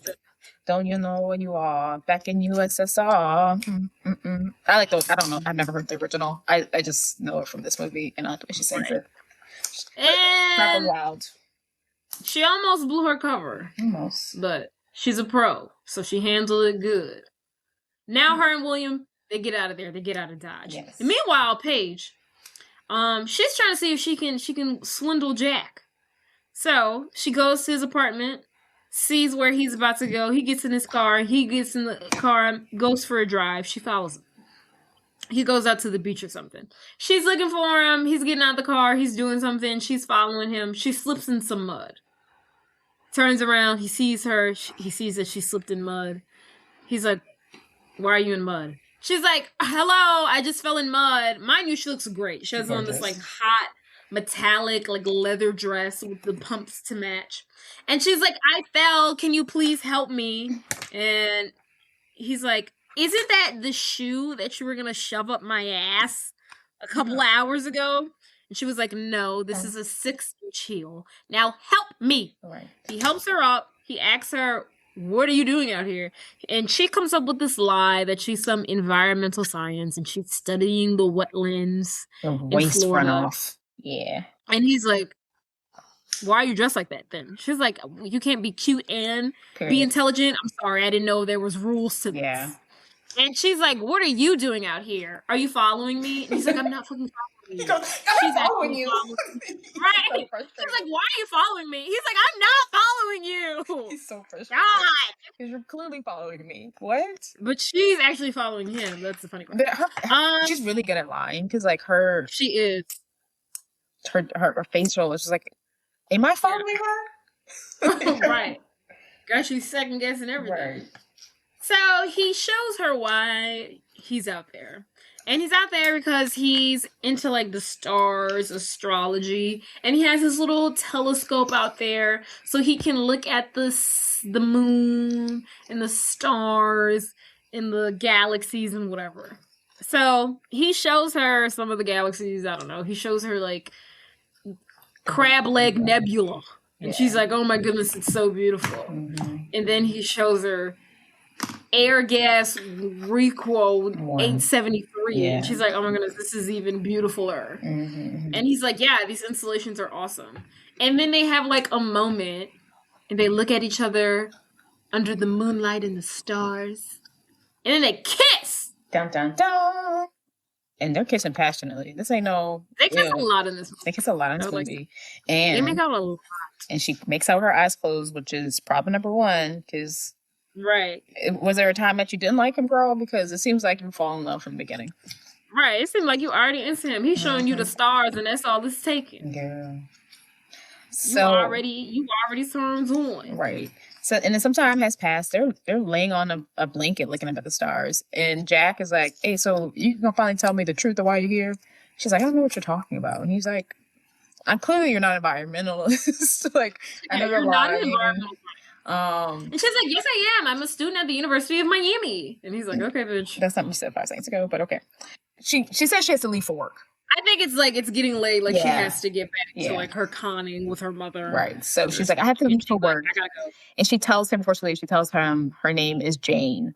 Asks me, "When can I see you again?" She said, "Make a wish on a star, and we can make it happen." Very cute. She makes it back to her room before her mom arrives. And she hops in a shower and pretends like nothing ever happened. Her mom looks at her a little crazy because she's like, "Why are you covered in mud?" Her mom peeping game. She's like, something's off. She's questioning her. But what can you do? Okay, so it must have been another night. Max is hanging out with William. They spent the day together. William at one point gives Max a lighter in hopes that she starts smoking one day. And she's like, "Okay, whatever." So it's time for her to leave. William is trying to push himself up on her. Then Max once again plays the whole "I'm religious, I can't have sex before marriage," blah, blah, blah. He's like, "Okay, fine." So he was like, "Well, can I have a kiss?" So they share a kiss. And then he's like, "Let me go grab my keys, drop out." And he like walks away. And when he walks away, Max spits out, because I'm sure he tastes like cigarettes. She's like, "Gross." But unfortunately, she's like, "Puh, puh, puh." Right. But unfortunately, the housekeeper, Mattress, catches this, and she goes up to Max. She's like, "I saw that. I hope you know, millions of girls are coming through this house. No one has ever stayed, and neither were you. And if you don't leave and get out of his life by soon, I'm going to tell him what I just saw." And Max is like, "Oh, okay. Just give me like, I want your ex-commie ass out of here." LOL. And Max is like, "Just give me one more day before leaving so I can say my proper goodbyes." And she's like, "Fine, okay." So Max leaves. I don't know if it's the same night, the next night, but Paige meets up with her mother at Williams's home. She breaks into the house through the front gate. She meets her mom in the back door, and Max tells Paige, the mistress's bedroom is down the hall, so and so, and she tells him the layout of the land. So Max is talking with William, and Max is like, "I think I can't find the lighter that you gave me." She's like, "Oh," he's like, "Did you lose it?" He's like, "No, I think it might have been stolen." Stolen by who? "Well, I didn't want to say anything, but when Midris gave me my purse back yesterday, it was slightly open." And William he didn't pull it down for Mattress. William don't fuck around. He didn't fuck around. He said, "Well, let's go look in the bitch's room." So next thing right. The next scene, he busted in that bitch room. Right. He's like, "Let's see what we got up in here." And Medris is like, "What's going on? I would never steal from you." "I wouldn't steal as much as a hairpin out of his house." That's right. She says. And then Max goes, "Is this the maid outfit you were wearing yesterday? Your maid? Your old maid?" "Hey, maid, I see you got your maid uniform on." Oh, well, I would punch that hole in the face. But she's like, "Yes." So Max looks into it. She pulls out the light, or William goes into the pockets, pulls out the lighter. He's like, "This is the lighter." And Mattress is like, "She put that there. There's no way I would steal from you." And then William is like, "Well, I don't actually." Then William turned around and look at her like, "Oh, well, you said me she's saying you put it in there." again, that nigga don't fuck around. He don't trust nobody. Right. He has no loyalty to anyone. Luckily, right. Max puts on her white woman tears. 10 out of 10. Always works. And she's like, no, you don't Never fails. Never fails. And They'll get she you far in life. causes this big scene. And she goes to like hop on the bed to cry. And then she's like, oh, this pillow is so rough. And she empties the pillow into all this jewelry. And then Mistress is like, I didn't put it there. And she's like frustrated. She goes to attack Max. And then Max, She's like, you bitch. to defend herself, she opens up the cupboard or like the closet thingy, and out comes all these cigarettes. Now, William, he don't play about his cigarettes.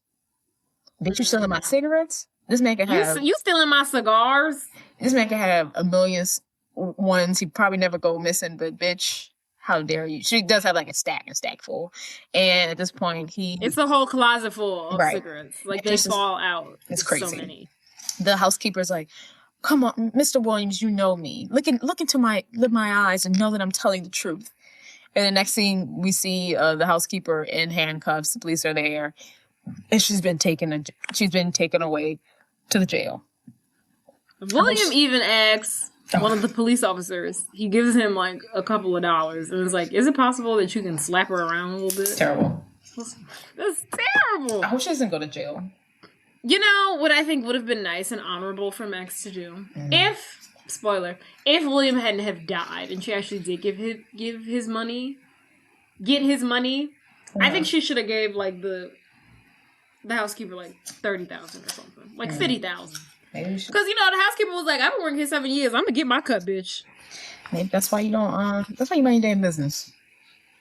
Right. That's why you don't care about your employer. Right. Let him get conned. Right. You can go.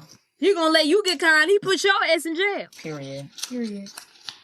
But now that there's an opening for a housekeeper job, Max wants Paige to interview for the new housemaid position so they can run their regular con.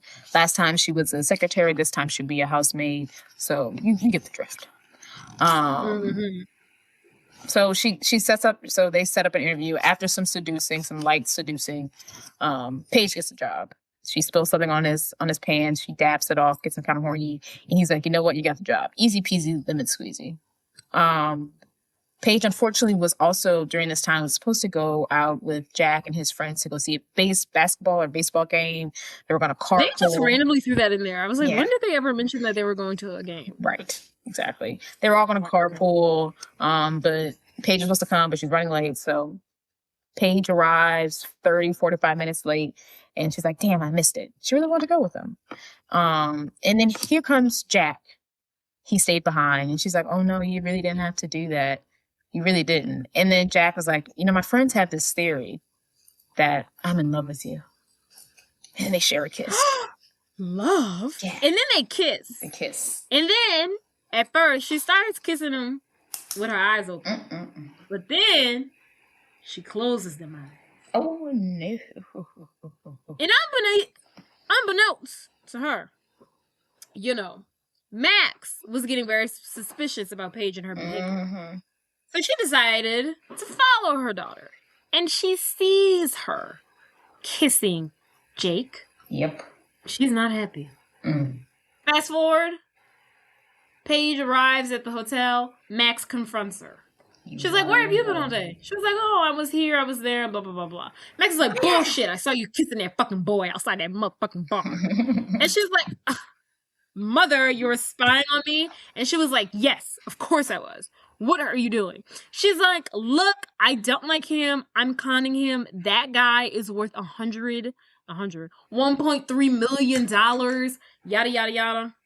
And Max is like, you're too young. You're not ready to start your own con. And Paige is like, not ready. I already got him to say he loves me. She says, no, you're not ready to con a man and not fall in love with him back. That's what you're not ready for. And she was like, I saw you kiss him. Your eyes were closed. And Paige was like, ugh, that was his son, And Max is like, look, the last time I got caught kissing a guy and I blamed the son, I ended up pregnant. And Paige is like, and it's been your worst mistake in life ever since, hasn't it? And Max is like, that's not what I said. Right, I'm telling you. And Paige's like, you have to say, fuck you. So And then they fight. yes. So Paige is like, you know what? I'm going to prove it to my mom. So she goes back to Jack's place. She goes in there. She runs to the door and she kisses him. She's like, see, fine. See, I don't, nothing. And he's like, what? And she's like, nothing. And he kisses her again. And then at this point, she's like, damn. So she takes her top off. They make it to the bedroom. They lie down. And she's like, oh shit. So she stops it and she like runs away. She's like, I can't do this. She tries to break up with them. And even this time he says, I love you. And she's like, no, this can't be possible. I'm a bad person. We shouldn't do this. I gotta go. She runs off. She goes back to the hotel and she tells her mom, fine, you were right. I'll drop the con with Jake. And she's like, it's for the best, sweetie. She says, shut up, mother. So the next morning, we see Max, solo dolo. She's roaming the streets of Palm Beach. It's brunch hour. And she meets up with someone, her mentor, named Barbara. Now, I know Barbara as IRS, give me my money, my money, my money.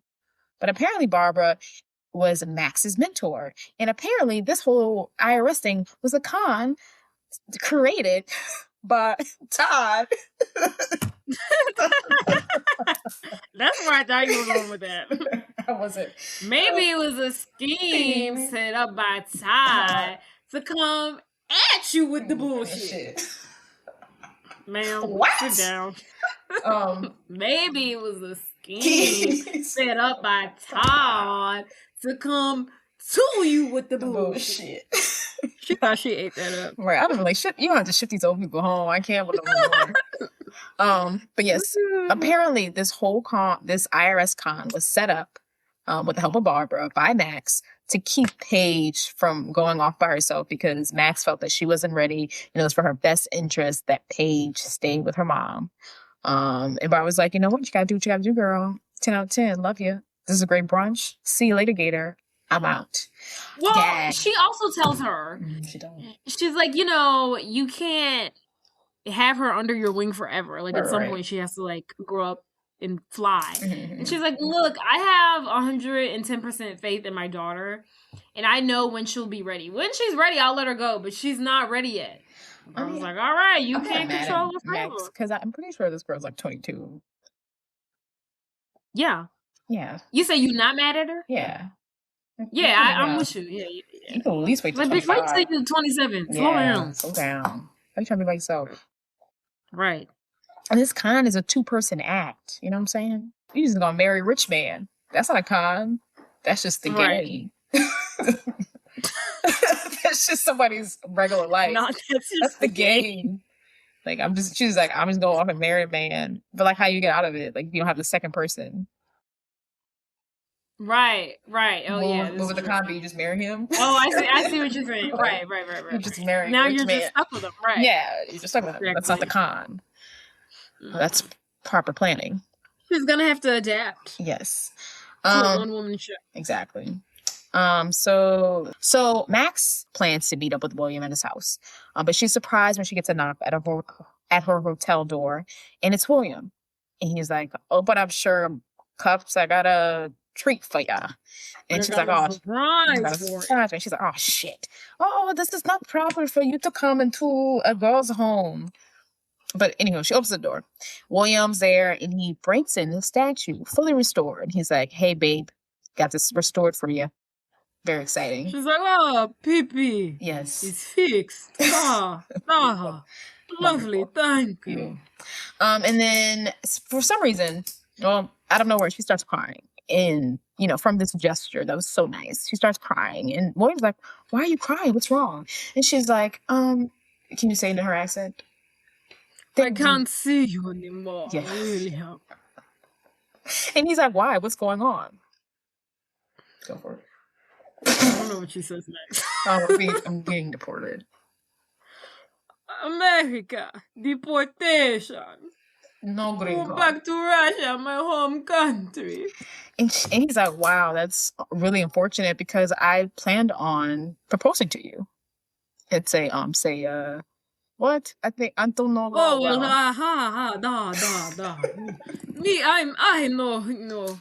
just poor dumb immigrant woman, but I do believe if you marry me, that eliminates deportation and I stay here in America.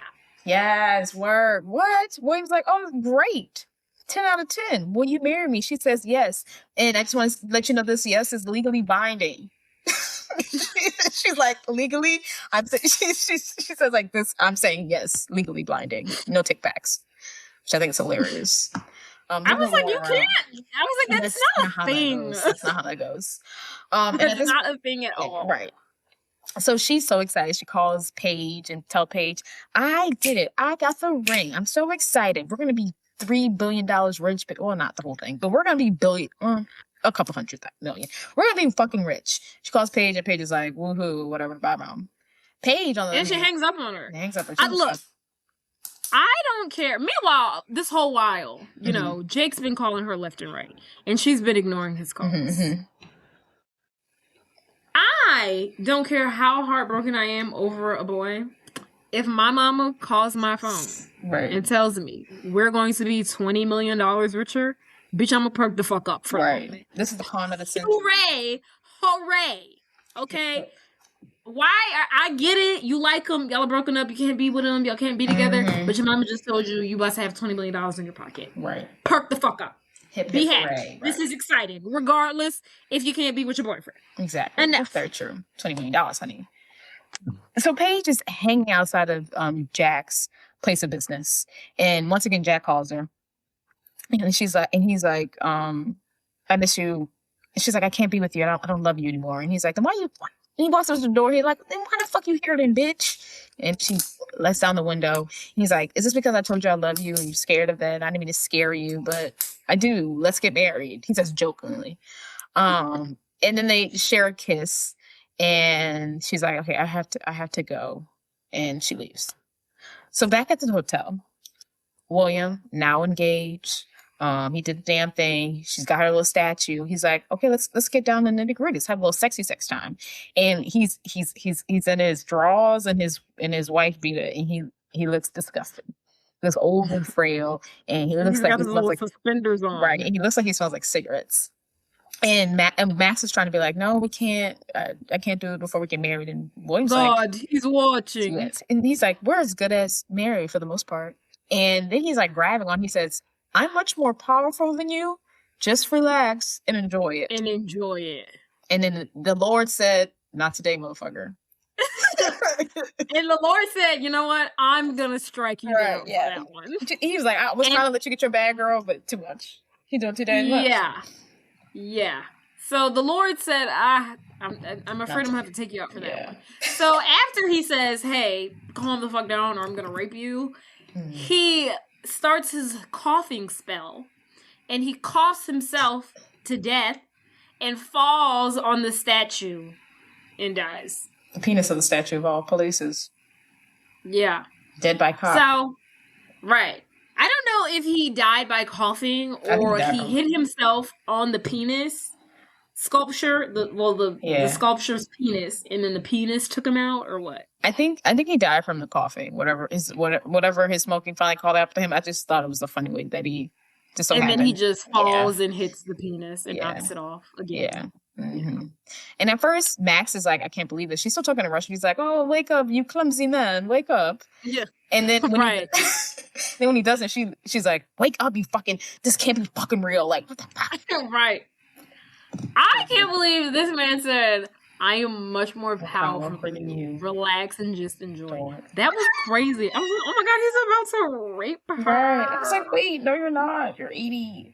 And it's so funny. I'm about to say, you ain't that strong. Right. You 75. I could take you. And I wonder if all those head injuries, because mind you, we didn't miss it the second time, but she hit this man in the head 2 times hard.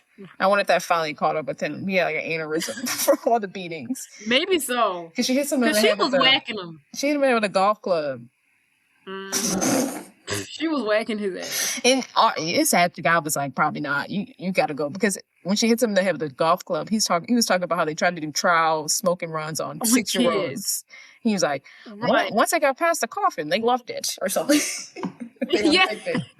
He's like, they loved it once they got past the respiratory issues. Yeah. We're like, you got to go. So, William's dead. Yes. This isn't good. Max calls up her daughter, Paige. She said, I need you over here now. Stat. Paige arrives. We've got a dilemma on our hands. There's me, there's you, and we got this cold body in here. Mm-hmm. So now we got to get rid of it. Paige is like, fuck. This is intense. Right. So here's the plan.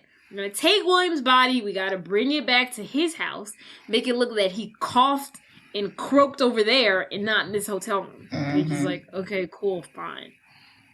Just as they're about to gather the body, which, you know, carrying dead weight ain't easy, the bellman rings the door to the hotel room. He's there to deliver some champagne and oysters that William ordered to celebrate their engagement. Yeah.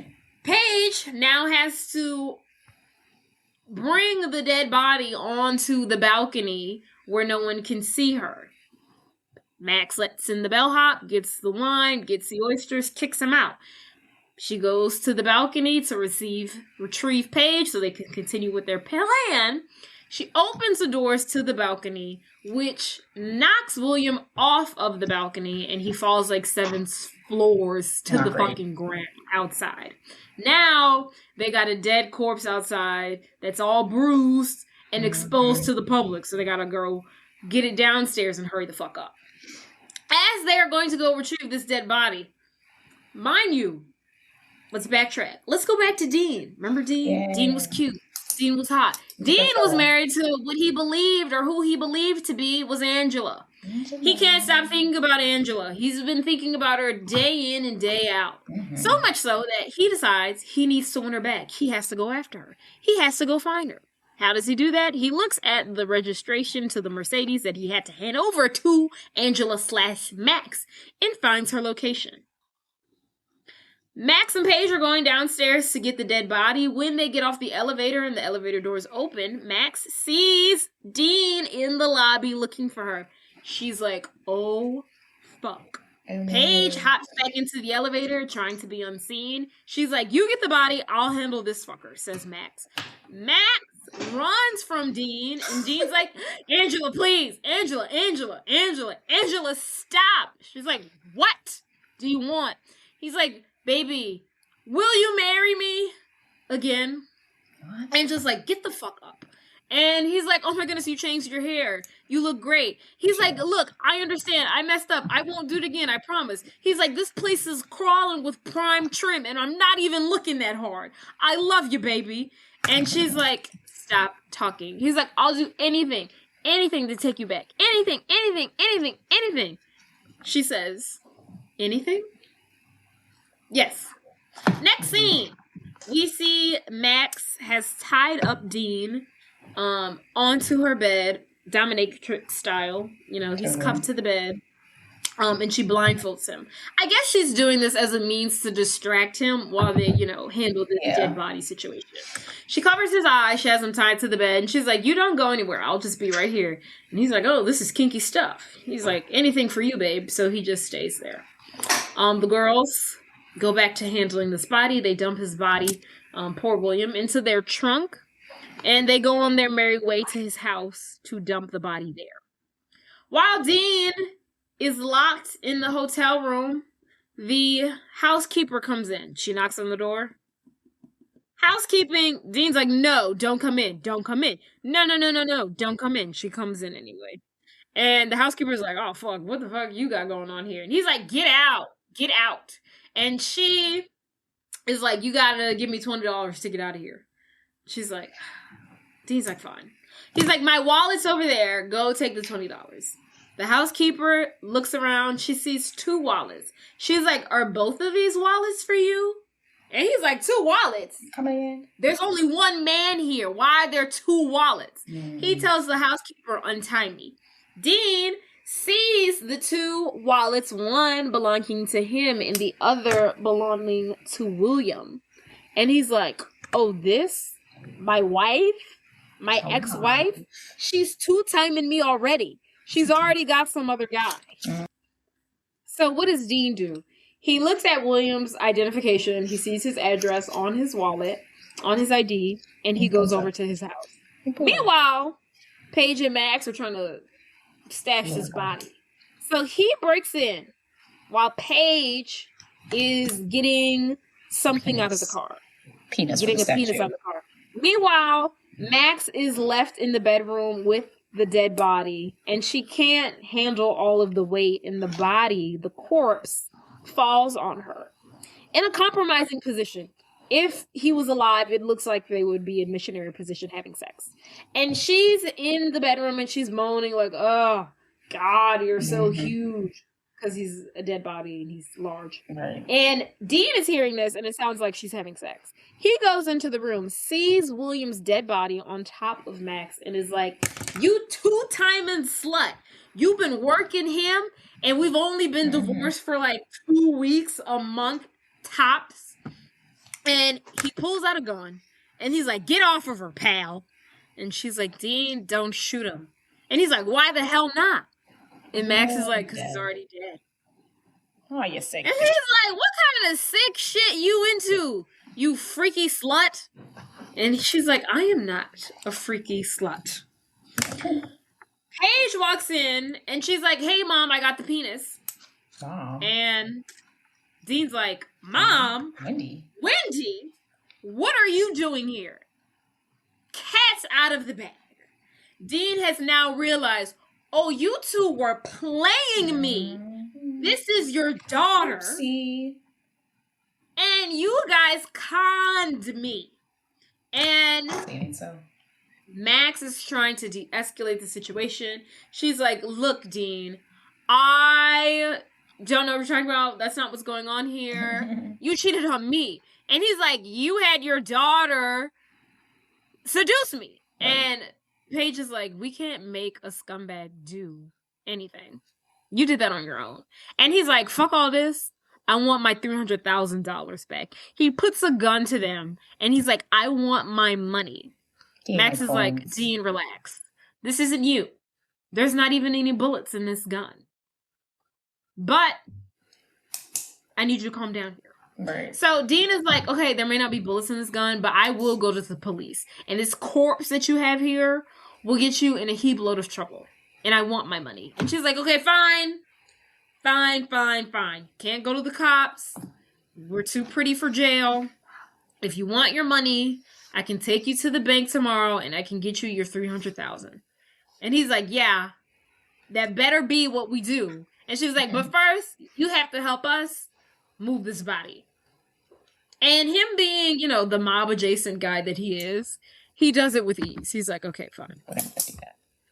So after this, Max and Paige are in the car. They're driving home. And Paige is like, well, what are we going to do? We're going to run because we clearly don't have the money because, the IRS took it all. And Max is like, you know what? I really don't want this to be a big deal or anything. But yeah, that was a con. And Paige is like, what? She's like, Barbara was there. There was a whole con to keep you to stay here. And after hearing this news, Paige jumps at her mom while she's driving and she tries to choke her out. And she's like, what? You're crazy. You're the worst mom ever. And she is. So the next day, Max, Paige, and Dean go to the bank so they can get Dean's $300K. But when they get there, all the money is gone. It's been liquidated, and the person who signed for it is Barbara, or it was Barbara pretending to be Max or whatever. But the money gone. So they're upset. Everyone's upset. Dean's walking down. He's like, oh, I'm sure they're going to the police. Y'all going to jail. I don't care what kind of scam y'all running right now, but y'all going to jail. And then Max is like, no, when we're doing the IRS scam, I gave her all my bank information and she must have just stole from me. I promise you I had the money. And Paige is like, can't you tell my mom's upset? Like, clearly we had the money. And Dean is like, I don't give a fuck. I'm out. See y'all in prison. Bye. So Max is upset. I think I can't believe that her friend stole her money. And all of it. Crazy. That was crazy to me. I Crazy. said, how? Right. But that was also dumb of her to give her the bank information. Right. Why do you need that? Like, why did she act like you got it? Y'all are acting. Act like she has it. She doesn't actually. Exactly. You don't actually need to take the money out of my account. Right. No, very silly. And yeah, why would you trust a con artist? You should trust your daughter. She got conned by the con. And that's about it. It's crazy. So but the crazy thing about all of this is she did all of this to like prevent her daughter from going on her own, but it's just like It would have been much easier for her to just let her daughter go on her own. because she would still have her money. Right. Like, you did all of this for literally nothing. Nothing. Oh, I would die. Everything. Die. So Max, of course, is upset. She feels like a bad mom, and Paige is like, "Great, you finally get it." And she's like, "Oh." So Paige is like, Dean is driving off. She stands in front of Dean's car, and she's like, "I'm gonna get your money. There's a guy that I'm trying to con, and he's worth $3 million if with the right pieces." And he's like, "Okay." So at this point, Paige returns to Jack. She goes in there. They go off. They have a conversation. She's like, "I'm so sorry for leaving. I just never been in love before. And you tell me you love me. Really freaked me out. And you have to understand from my perspective, I just met you and you tell me you love me." And he proposes to her and she says yes. And they go outside and they announce to the crew, "Everyone, I want to let you know that me and Paige are engaged." And while this is going on, Dean and Max are in the car. I don't know if she's got a tape on her or something. A wire on. Right. But they listen to the whole thing. But at this point, she's getting cold feet. Yeah, she's getting cold feet. I think someone mentions, Zach's character is like, Zach Galifianakis. Yeah, he's like, "Now that you're getting married, do you plan on selling the place?" And Jack is like, "Oh no, this is my dad's place. Like, this is home to me. I'm never going to sell it." And Paige is like, "Okay, guys, this is over. He's not selling the place. That's where the money's at. I'm calling this off." And Dean is like, "Oh, absolutely fucking not. You're calling us off." And Max is like, "Let her call it off. I'll get you your money another way. Like, don't do this to my daughter. Don't do this." And Paige is like, she looks at Jack. She looks at him with that face. And he's like, "I know that face." And she's like, "I have to go." And he's like, "Please don't fucking go." She's heading towards the door before she can exit. Dean and Max. She's so unstable. So unstable. I don't know why does he want to marry her? She is not consistent. She's not consistent. She's not nice. And it's only been, what, a week? 2 weeks? Right. I think it's been a month. A month? I'll give him a month. So Dean and Max enter. And they're like, "Oh my," Dean enters and he's like, "Oh my God, Jane, it's so good to see you. We were just we were going to meet you at the hotel, but we just stopped here. I'm just so happy to see you." And then Dean introduces himself as Benny and Max introduces herself as Betty. Vinny and Betty are brothers and sisters and they're both Jane's second cousin. So a little close, but not too close. And Dean is like, "Oh, I heard, is this the Jack you've been telling us about?" And then Jack is like, "Yeah, we just got proposed, but I think she's having cold feet." He's like, "Oh, that's just our Janie. She doesn't mean anything about it. How about you two kiss and make up?" So he forces them to kiss and make up. He's like, "Yep, there we go." Mm-hmm. And then we see Paige and Max dress shopping. Max gets sentimental seeing Paige in this wedding dress. That she picked out was so ugly. It was interesting. It just made her. She was like, "Oh my goodness, you look so beautiful." I was like, she looks like an idiot. I just don't know why the cut was so. It was so sharp. Yeah, it was so sharp. High. Yeah, it was ridiculous. I didn't hate it, but I didn't love it. It felt like too like if it felt for a 14, 13-year-old like a baptism dress, but not for a marriage. Right. And then everything's moving pretty fast. Next, we see Paige and Jack at their wedding. They're getting married at the beach right in front of the bar. It looks beautiful. Even Max is getting emotional. Dean's getting emotional. Paige says, "I do," softly. She says, "I do," loudly. And the reception happens. Dean reminds Paige to continue to be seen drinking. And Paige is like, "That won't be a problem because this is fucked up and I don't want to do this." And that night, their plan is put into motion. Just like the other cons that they do. It's going to be Paige is not going to feel like having sex, and Jack is going to go off, and then he's going to find Max, and they have sex. That's the plan of this game. Right. Tale as old as time between these two. Right. The old get married, don't sleep with them on the wedding night, then have you seduce them trick. Right. Everyone knows it. So that night, their plan kicks up into action. this whole time, Paige is like, you know, deep in her heart, she believes Jack wouldn't, you know, cheat on her. She thinks it's all. She's like, it's not gonna work. Mhm. He loves me too much. Yes. It's not gonna work. It's not gonna He's work. actually in love with me. So, Dean, She what about says. this? And she's so broken up about the whole thing because this guy really is in love with her, and secretly she's in love with him, and just so much, and just so. When Jack and Jane make it back to the room, Paige even makes Jack promise, you know, nothing will ruin their love, and she finally says, "I love you, and I deeply care about you, and don't you ever do anything fucking stupid." He's like, "Okay, yeah, totally, whatever. I don't know why you're acting so intense all of a sudden." And then she falls asleep. So now it's time to put the second half of the plan in motion. Yeah. So Jack goes out on the beach to look up at the stars and the moon because that's his thing. And Betty, Max, finds him. And she's like, hey, what are you doing out here? He's like, oh, just looking at the moon and the stars. She's like, can you walk me back to my room? And he's like, yeah, sure. Meanwhile, Paige is in the hotel room. I guess she wakes up. I don't remember her going to sleep. She just sleeps. She just closes her eyes. Oh. Just lays down. So she's back in the hotel room stressing out because she knows her mom's about to put down the pipe on her now husband. Yeah. And even Dean arrives at her hotel room, and he's like, hey, I just didn't think you would want to wait alone. I thought that was really sweet. Paige punches him in the face. Whatever. So, meanwhile, Jack and Betty / Max are in Max's hotel room. She's being all sexy and seductive, but Jack at every turn is trying to find an opportunity to leave. First, Max is like, oh, I have a present for you, and it's a bottle of cognac. And he's like, oh, I can't wait to take it back to Paige. And she's like, oh, well, can we open a bottle first? He's like, I guess. And then he's like, okay, I should get going. And then she's like, oh, but I have a chocolate-covered strawberries. And then he's like, okay, I should get going. And then when he finally gets up and really leaves, and she's like, wait, Jack, do you not want me? Is it because I'm old?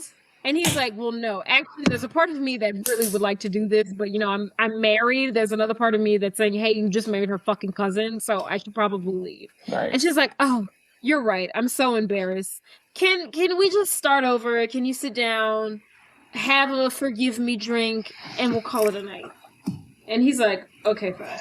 Bye. Meanwhile, Paige is a nervous wreck. She's in the hotel room, and she's like, you know what? I can't take it anymore. I'm going over there. And Dean's like, no, you can't leave yet. She punches Dean in the balls, and she makes him run for the door. Meanwhile, it's getting a little heavy over there. Yeah. Paige makes it to Max's hotel room. She opens up the door. She's so confident that she's going to find her man not doing anything. But to her surprise, she sees her mother laying in bed with her husband. And she's devastated.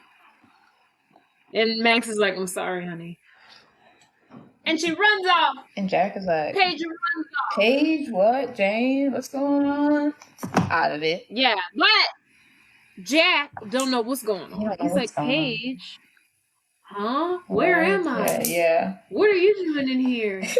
What's going on? He's a little out of it. He's a little lumpy. Fast forward, we're at the divorce settlement hearing. Her lawyer, Paige's lawyer, says, you know, she wants this disclosed amount. Jack's lawyer is like, I mean, look, they were only married for a day. Jack interrupts his lawyer, like Dean, and says, give her whatever she wants. That's right. And Paige gets up and she walks out that door with money in hand. Yeah. She gets the deed to that bar. Oh.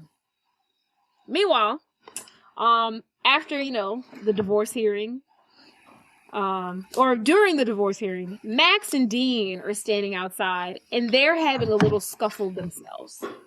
And Max tells Dean that she drugged Jack, and that's the only way that she was able to get him to get in bed with her. He was like, she was right. He loves her so much, he didn't want to do it. He told me no. I had to drug him. And Dean's like, that's even low for you. Yes. You and your daughter are going to need so many years of therapy. He's like, I don't even want your money anymore. And she's like, well, I don't want it either. And he's like, well, I don't want it. She's like, well, I don't want it. He's like, I don't want it. And she's like, fine, I'll take it. And he's like, what? And she's like, you said you didn't want it. He's like, you are so fucked up. Something is wrong with you. And she's like, don't judge me. She was like, because you cheated on me, remember? You're no better than me. We're cut from the same cloth. And he's like, but I actually cared about you. I loved you. And this is how you treated me. And you know what? I'm walking away from you forever. And Dean leaves. And she's like, whatever. And Max, right. And then Max gets in the car with Paige. And they're driving. They've gotten the deed to the bar. They can sell it for $1.3 million or however much. But, Max has a heavy conscience. And she tells her daughter the truth. She's like, I'm driving, keep in mind, I got both of our lives in our hand. So think about that before you hit me in the fucking face. And Paige is like, what do you have to tell me? She tells her the truth. She's like, Jake did not come on to me. I drugged him. That is the only reason why you saw us in bed together. He told me no. And Paige starts strangling her mother. And she's like, oh my God. You're the worst. Stop strangling me. But once she is done strangling her mother, Paige hears her mom out, and her mom apologizes, and she's like, I thought I was protecting you, but really, I think you're big enough to be on your own and, make your own mistakes. I was so scared of you making mistakes that I tried to prevent you from any, and I created even more chaotic mistakes. So I should let you make your own normal mistakes. That's right. And Paige hugs her, and she's like, oh my God, you're hugging me? I was like, well, that's good. And now Paige she's gotta go get her man. Okay, so first thing we see Max go to Dean. Max goes to the hotel room. She knocks on Dean's door and she says, what's it cooking, good looking? And he's like, what the fuck are you doing here? And he's like, you know what? I missed you. I was fucking with you. Every time they brought up Dean's name, she was like, he wasn't that bad. She really did like the thing. Dean wasn't that bad. I like Dean. And he was so handsome. I think they'd be great together, honestly. Both a little Connie. Both a little criminal-esque. Yeah, criminal-esque. But she walks in there and she's like, I would like to get better, but you have to promise to never cheat on me again. And if you ever think about cheating on me again, I want you to know that girl might be someone I sent for you. Okay? Right. She could be working for me. So keep that in the back of your head. The next time you flirting with some bitch, I could be testing your period. And he's like, okay, well, if you want to get back together, you can't do no cons no more. This is done. Finito. It's over. You need to be an honorable wife. Right. And she's like, okay, it whatever. Work for the mob. Right. Exactly. There's no way that he should have never stopped crying. But anyway, they sleep together. And that's that. So then we see Jack. He's with Zach Galifianakis, and Zach is bringing him to the bar, and Jake is like, "What are we doing here? The bank owns this place now," and he's like, "There's something I want to show you inside." So they walk inside, and there's a group of people jump out, and it says "Surprise!" It says "Welcome back," or I don't know. Welcome back, Jack. Yeah, and then Paige party. Right. Paige walks out from the back of the crowd. She hands Jack the deed. She kisses him first because they have to make out every 5 seconds. They do kiss a lot, and she gives it back the deed. As a real sorry about that thing. And then she says, "My name is actually Paige, not Jane." And that's the end of their fucking story. Right. Crazy. And then because he's like, I think because he asks her, he's like, she gives him the deed, and he's like, "How did you get this?" And she's like, "My name isn't Jane."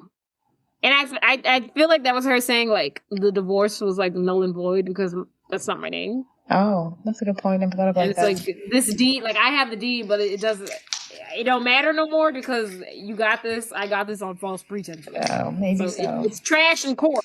Oh, that's what I thought. That's how I took it. Okay, that's fair. I think that she was just like, "Here, you can take it back," but that also was true. The final shot of the movie. Is Dean. We see him being called by the name Stanley, though. And we pan out a little further and we say, oh, it's Barbara. And Barbara and Dean as Stanley, they're kissing and they're saying, oh, my God, never thought I'd find someone who I love so much. And he's like, me neither. And then we see Max watching in a car far, far away with some binoculars, and she's watching Dean with Barbara, and we are to presume that Dean is working together with Max to get their money back from Barbara. They're conning her. They're putting the con on her. So I'm not mad at. Oh yeah, but and then the movie ends. I'm glad she's getting her money back. I'm glad she's getting her money back. I personally love it. I love the ending for Dean and Max fulfilling, but the ending for Paige and Jack, I was like, whoa. I need to see how you guys iron this out because there's no fucking way. I thought it was fun. I don't think we needed any more from them. She gives the D back. He'll take her back. He doesn't care what she does or how many times she breaks up with him. He's always going to take her back. So we know they get back together. It's like, has he not? He's so infatuated with her because he's never seen the world. Has he ever left Palm Beach? Like, right. Has he ever left Florida? He's just a dumb boy. Why do you need her so bad? Do you think they will last? I think so. I think she's gonna hang up the con game. I think she'll have like her moments. You know, she'll have her issues, but I think this is her life now. I can't imagine her living a normal life. Like, clearly she won't be a housewife. But like, what will she do? So she'll be the wife of a bar owner. Yeah, what's she gonna do every day? Just be cute and adorable. Soft life. She might. I think she'll do smaller cons. You know, she might con people out of their food or something. Yeah. Uber Eats. I don't know. Oh God, I hope not. I hope she's not. She's got a draw. She's addicted to the con. Or she'll take up like a hobby or something like poker. Yeah, maybe some shit. I can see that. Like she'll do something to feel fulfilled. Yeah, but Dean and Max 10 out of 10. I think they figured it out. They're gonna last. Oh yeah, they're in game. They're gonna stay together forever. Yes, they're cute. Love them together. Yeah. So what do you think about this movie? Does it stand the test of time? I feel like this movie was a bit long-winded. It's so good. It is long, but I love it. I was like, there's a lot of moving parts here. I love we really didn't get down to the nitty-gritty until like the first 30 minutes. Yeah, but I like the big reveal. Like, you think it's this whole one story. This is the kind of mess I love in movies. Like, yes, more of this. Yeah, it was a good reveal. Yeah, it was a good reveal. And I just love the mom. I like you mentioned that they gave the mom and daughter doom or death or whatever. I agree. And I'm glad they really went back into the writing room with this one because 10 out of 10 movie. Very I hope they keep a good relationship for years to come. I think they will. I feel like they won't. As long as they don't. I feel like I can't see Max not berating her daughter often and be like, what are you doing? I don't see, now that they each individually have their own men, I don't see them seeing each other. Especially knowing that Max tried to, have sex with her husband. Yeah. Her she might wake up one day and be like, that was pretty traumatizing, Mom. And then Max gonna be like, what do you want from me? I was trying to make her survive. Because honestly, I don't think they needed to do this as often. Yeah, definitely not. They at least had $500,000. They could have closed it for some time. Once you get a taste of that lifestyle, it's hard to give it up. All right. They like to con. But okay. I forgot to say, don't forget to rate, subscribe. Tell your friends, tell your man's friends. Tell your man's friends' mom and their best friends. Tell everybody in their circle. Your mom, your sister, and your brother. Yeah. Tell the world. Tell the masses. I forgot to mention, this movie turns 25 on the 18th, I think. Right. The big two. So we did this just in time for its 25th anniversary. Yeah. Safe travel out there, guys. The world's a crazy place. It's going down in the hell and hand in the hell basket. So y'all stay safe. Hello. So you guys stay safe. All right. It's been real. It's been fun. Bye. Okay, bye.